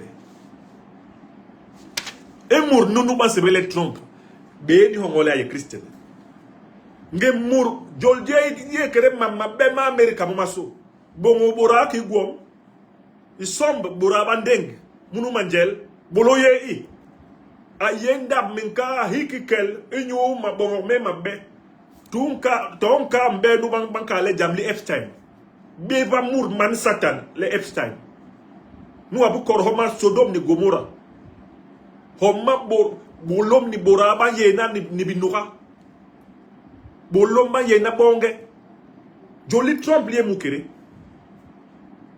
inten mour no ye le kalbe le ye Christian imbe Christian Trump ay bon pale ay Christian nyuki an sombe mi ngindo mi ye Christian ni America ba mi ngindo mi America mi tabe kere li yebe mi tabe kere nduru bale ni young avion nan ni so America bale ni tehe injal mi ngindo mi ye America ni nge so mi yara tole ba mi ngindo mi ye li yep i America nyuki Trump an hula be mi ngindo mi America mi ngindo mi Nigeria Christian in Nigeria on benge bandi Christian yon bourba no la way nole musulman itabe nolowe batabe nolow Cameroun i Mali i Burkina i Niger ni Christian yon ye wo nte ki mourba sebele Trump ay Satan Mon tembel ngada atabe Christiana. Yom aye yeng in Nigeria. I kalasi Nigeria. Kiba nokle morma sebele Dangote. An lona banga ndap. I o kalasi ni bonle Nigeria ni Afrika. Babongo kalasi ni yab yo mere.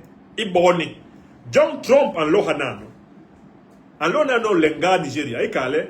Agwe kunde lenga ya Afrika yoso. Ayla telebiani alenga Chad, alenga Cameroun. Ayla telebiani aleng bomb i Niger, aleng bomb i Mali, aleng bomb i Burkina Faso. Ndiri nyule Bourman no la lognon. Donc Afrika yile gagné ki lourier. Alors ano akanyil bes ngimingo. Nga ya Afrika to yara tabi Amerika. Nyuki Trump ano nangaye ibehni. Nyule bibi bunga bok i Sahel. Ki Kadhafi abunga bo ingwi misambo i Libya. Bagwe njou ilingwang li Afrika. Ki di bunga bo Mali, di bunga bo Burkina, di bunga bo Niger. Trump alona ngana no. Nyule ansubole. Imbu kale aye jokuru manola. Ba babi hekbo mere. Al-Qaeda ni État islamique. Bon babi o makuma. Imbu kale aye jo Al-Qaeda ni État islamique. Ansobona nole. Ngaye abongo yo tohe Afrika. Ndik bongle, mais waso di yong le guanjes de Tibo. Diom Murba sebele Trump. Atabela kamele en lojos. Burma nola in Nigeria. Mendi ebeyom e. Hala itembele bilim. Ni Murba sebele Trump yemere. Anerbe le bomba biher imakuma. Bomba biher Al-Qaeda. Bomba biher État islamique. Bombere bi peba bi Amerika womere bi kale. Bomba bi yong monu wa pati. I bonle, i makuma manola man, malo Afrika, malo i Libya, malo i Syria, malo i Irak, malo Afghanistan, bon ba ye mumbus, bon mere. Wen unku ngo terrorisme, ni lo kamele ho la me i jokyo. Trump yemere ay le wanda ni ba ane ba terrorisme. Ngane terrorisme wara ye Syria, ma sebele Ahmed al-Shara. Trump ay wanda. Beba son bitte ka Trump. Aye di henye, aye yiganye, aye bongo yen, aye kayele mbongolo lam ngadak. Donc la yele ba ni ba enel. Ba maku mama nola. Ni local be hele unjos mamaku. U yele wanda ni ba enel ba Al-Qaeda. Ba enel ba État islamique u yele wanda jap we Trump. Ni local be hele unjos Al-Qaeda ni État islamique Nigeria. Bi tembel be satan. Jona. Baby yile Bibi sang Trump en kala lojo bohmo nola ba Al-Qaeda to le État islamique. Bita be mbale. Periye yo so yele ba kana ba enel Afrika. Ba kunde nip Afrika. Mbogol ni ngwi misambo. Min tip tabbe. Mbogol sambo ngwi tip tabbe. Whip ba kana Afrika. Unayak. Banso mbo kunde whip u. Inyu ngwi milo. John Hanano de gwebe njel ipe. Bi bon ma Afrika de lama noki yebunga munun komsi de lama adna kinton wara ijo ibunga ba enel ba be de gwe ibilongwes baba enel baba ningi isi Trump ba ningi isi bakana de lama bunga bobaso jable bisuli Lionel ba liele de lama yeng ma wanda makengi mama njos bur manola mama wanda makengi ba yebilonki Russia bilonki China bilonki Iran, bilonki Venezuela, ki Bolivie, ki Colombie. Bilong bibi Kenya, bibi Yesang, ki India, bilonki Brazil, din Televentong, di Koa Youth, Ijo. Nous le bala rinjo bea, ban yong bes wara ni wara mbus nunu, wara imbus nunu, ban chebe waso. Nous le ba kana babugwe li yep, hisi ya bugwe be lingwang. Ba yenjong ya Afrika, nous le Afrika yengwang. Ni normalonge. Ni normalonge. Jam Lionel la lama adna engira arna enkola bale ngadna be gwedin wo bale be ba Afrika ngadna be imbus iyom ni ba sebele gweha ya Afrika panafricanisme bale ngadna be mumbu a wedin wo emble na melonge be ba ni embai ni songol nkwel wem nu meeti be ni angle wo burwa so ikire long yes ikire di lem chori so di African yele ni Jam Lionel la li le gweb lo bikebe mingindo be America bo mere ba mu kere per America ichi Africa et nous n'est plus en Afrique. Ni ma yibele ngara baba Canada America ba mbongol bo ichi Africa. Nyo America baba Canada ban konde jubu bo kere min kom mi yong mi bayong. John bale man Africa ansobo banakunde i America tole i Europa tole i Asia tole munu l'homme keng masebele océan Atlantique tole nunu pe océan Indien bale i man Africa ansobo banatela ulama joy bon le Africa itohola ulama joy bon le Africa banakunde ye nyole bale Africa long yes Africa imbanakunde umbanakunde we man Africa homa yeso ye munu komsi ni nok melonge to nous m'importe. Voilà mes chers amis le message essentiel de cette conférence en 3 langues. Je l'ai donné en français, je l'ai donné en anglais, je viens de le donner en bassa, bantou. Et je vous prie de donner ce message dans votre langue africaine préférée ou maîtrisée. Il faut que le message passe. Que Donald Trump a engagé une guerre de recolonisation ouverte contre l'Afrique. Derrière ces bombardements contre le Nigeria, il veut se donner le droit de nous bombarder tous. C'est une déclaration de guerre contre l'Afrique. Et les dirigeants nigérians qui ne dénonceront pas cette intrusion de l'armée impérialiste américaine dans leur sol vont le regretter. Parce que ça, c'est le fondement de la future guerre civile nigériane. Le peuple nigérian va se révolter contre les dirigeants qui offrent le Nigeria en pâture au bombardement américain. Et l'hiver noir dont a parlé le président du Burkina Faso, son excellence le capitaine Ibrahim Traoré, le voilà. Les voilà, les voilà. Les voilà, les voilà. Les Yankees qui bombent nos terres. J'entends leur douce voix chanter come on, come on. Les voilà, les voilà. Les voilà, les voilà. Les Yankees qui nous attaquent. J'entends leur ville voix chanter come on, come on. Le voilà, le voilà. Le voilà, l'hiver noir. L'hiver noir qui a été annoncé. J'entends leur traîtresse voix chanter come on, come on. Tant pis pour celui qui dort. Dans la classe de l'Afrique des libertés, les événements vont se précipiter. Quand les chefs d'État visionnaires vous parlent, quand les intellectuels panafricanistes, les activistes, les militants vous parlent, si vous n'écoutez pas, vous entendrez dans le bruit des bombes, le bruit des bombes nigérianes, des bombes américaines au Nigeria, ce bruit, on appelle cela le coup de semonce. C'est-à-dire que c'est le commencement des hostilités frontales et ouvertes contre l'Afrique. Nous avons intérêt à nous rassembler, nous avons intérêt à nous mobiliser comme un seul homme. C'est une urgence continentale signalée. Si ces bombardements américains au Nigeria passent comme lettre à la poste, ils vont se poursuivre sur nos différents pays. Si nous ne condamnons pas massivement, si la condamnation n'est pas populaire, l'Amérique impérialiste ne reculera pas. À bon entendeur, salut. Que Dieu accorde à toutes les Africaines et à tous les Africains la compréhension nécessaire, le courage nécessaire pour faire face à cette ignominie. Pour ma part, mon sentiment est d'avoir fait mon travail. Tout mon travail, en vous alertant sur la gravité de ce qui a couru. Vraiment la gravité de ce qui a couru. Parce que si vous n'avez pas compris ça, c'est que le danger est grand. Bon, on peut toujours se séparer en musique, comme on avait commencé. Et à ce moment, il est exactement 11h. Il est exactement 11h au Mali, quand j'interromps cette conférence, après m'être exprimé pendant, je pense, plus de 2 heures. Près de 2 heures. Puisque j'ai commencé, oui, près de 2 heures, pas plus. 1h55. Donc depuis pratiquement 9 heures. Le grand maître Jean Bikoko Aladin nous accompagne avec chaque chose à son temps. Merci infiniment.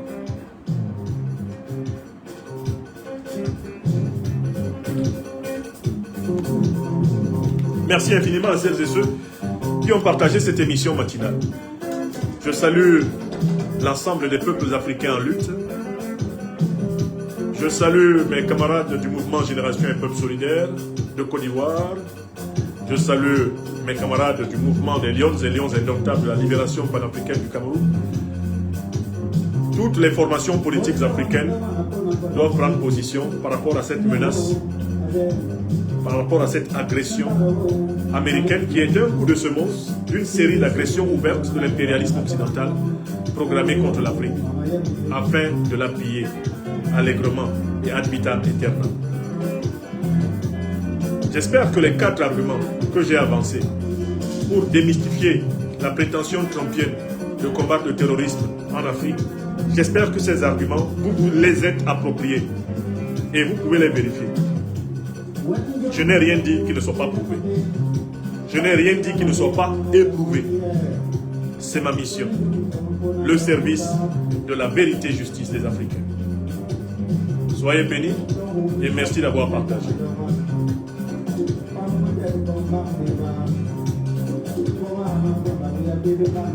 Quand des mobilisations populaires monstres, quand des grandes mobilisations militaires auront lieu, l'Amérique va reculer. C'est le seul langage que les Occidentaux comprennent. Un rapport de force en leur défaveur. Ils reculent. Ils ne reculent devant rien d'autre qu'une force supérieure. Il faut la leur opposer pour défendre la souveraineté africaine.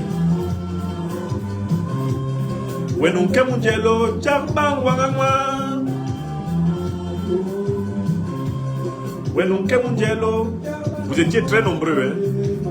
Plus de 30 000 personnes en direct de cette émission matinale pourtant. Merci infiniment de votre fidélité. Merci à celles et ceux qui continuent à prendre des abonnements spéciaux sur nos chaînes YouTube et Facebook pour nous soutenir.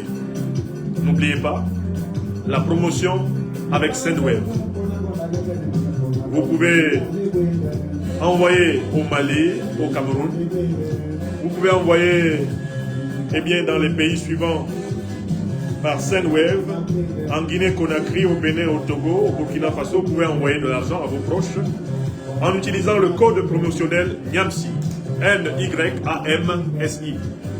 Pour cela, commencez toujours par télécharger d'abord l'application Sendwave sur votre machine, à vous inscrire sur Sendwave et vous pourrez bénéficier de cette promotion, une réduction de 20 € sur votre premier paiement dans l'un des pays qui sont dans le programme promotionnel Sendwave avec le professeur Franklin Nyamsi Wakamoru, Wafrika, qui a déjà utilisé. Merci beaucoup Adrienne Kala, ma chère camarade bien-aimée. Quand vous avez utilisé Sendwave avec le code promotionnel NYAMSI, N-Y-A-M-S-I, n'hésitez pas à me le mentionner, en commentaire lors de mes directs. Je serai très heureux de savoir ceux qui ont utilisé le code promotionnel pour soutenir votre serviteur, tout naturellement, tout en servant vos intérêts en même temps. Merci beaucoup. Promotion NYAMSI avec Sendwave. Installez Sendwave sur votre téléphone, faites un envoi vers les pays que j'ai évoqués et vous avez une réduction de 20 € sur le premier envoi et vous pouvez continuer de la même façon. Merci beaucoup. En Guinée-Conakry, au Bénin, au Togo, au Burkina Faso, au Mali, au Cameroun. D'autres pays rejoindront bientôt la liste, puisque ça a été demandé par plusieurs internautes qui veulent bénéficier de cette promotion également.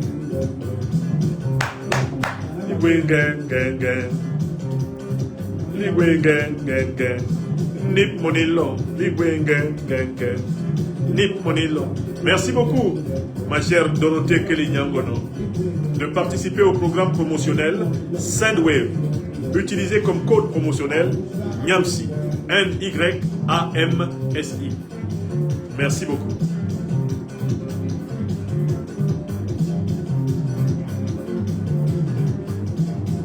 Merci beaucoup, Moumouni Derayala Salifou. Merci beaucoup, Moumouni. Docteur Jean-Yves Mungou, béni sois-tu.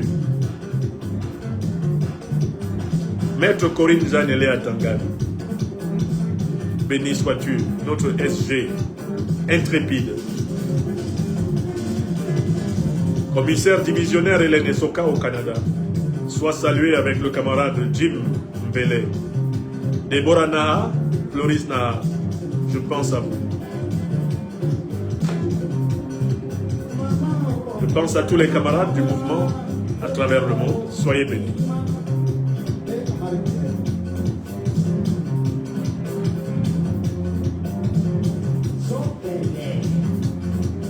Alors, il y a quelqu'un que je dois virer là.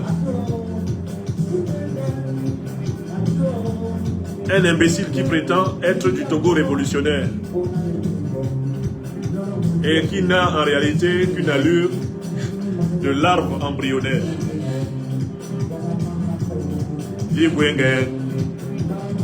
Non.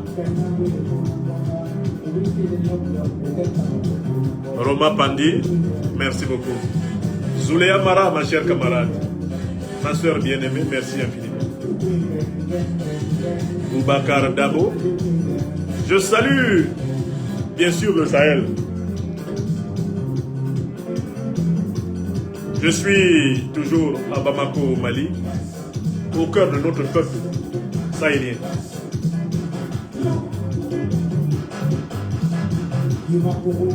Ibrahim Hassan Adamadam, merci de partager ce programme.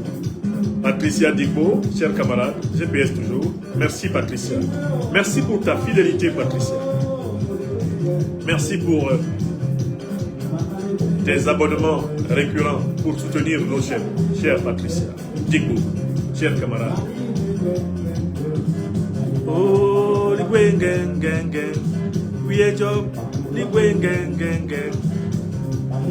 c'est le grand maître Jean-Bikoko Aladin. Niantio, merci. Doa Thomas, merci. Nasom Dita, Thomas Doa. Sawadogo Adama, merci beaucoup. Alors, vous étiez combien sur TikTok? Je vais fermer côté TikTok maintenant.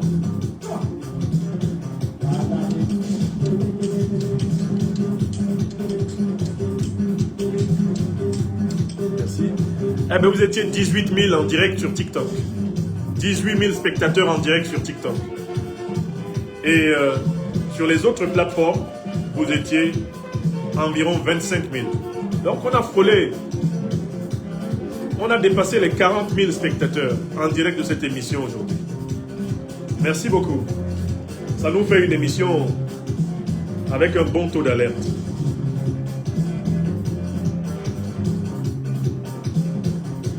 Merci infiniment. Excellente journée à toutes et à tous. Hilaire Kameni, mon cher frère, béni sois-tu. Tonio Lama Kwadio, excellente fin d'année à chacune et à chacun d'entre vous. Grâces infinies dans vos vies, dans vos familles respectives, mes amis. Merci infiniment. Merci. Aya Sidibé, fidèle parmi les fidèles. Aniche, Iniche, Aya. On est à Bamako. Hein? Il fait beau à Bamako. Merci beaucoup. Bayere Noufou, merci beaucoup. Moussa Barka, Michel Johnny, Vini Panch, soyez bénis. Igwengen, Agwengen, Nip Monilong, Ligwengen. Voilà, merci. Pasteur Tamak Mintamak Théodore, béni sois-tu. Younousa Yamdaogo Soulé, merci beaucoup. Catalina Borges, merci infiniment Catalina. Banjuku Kamana, merci beaucoup.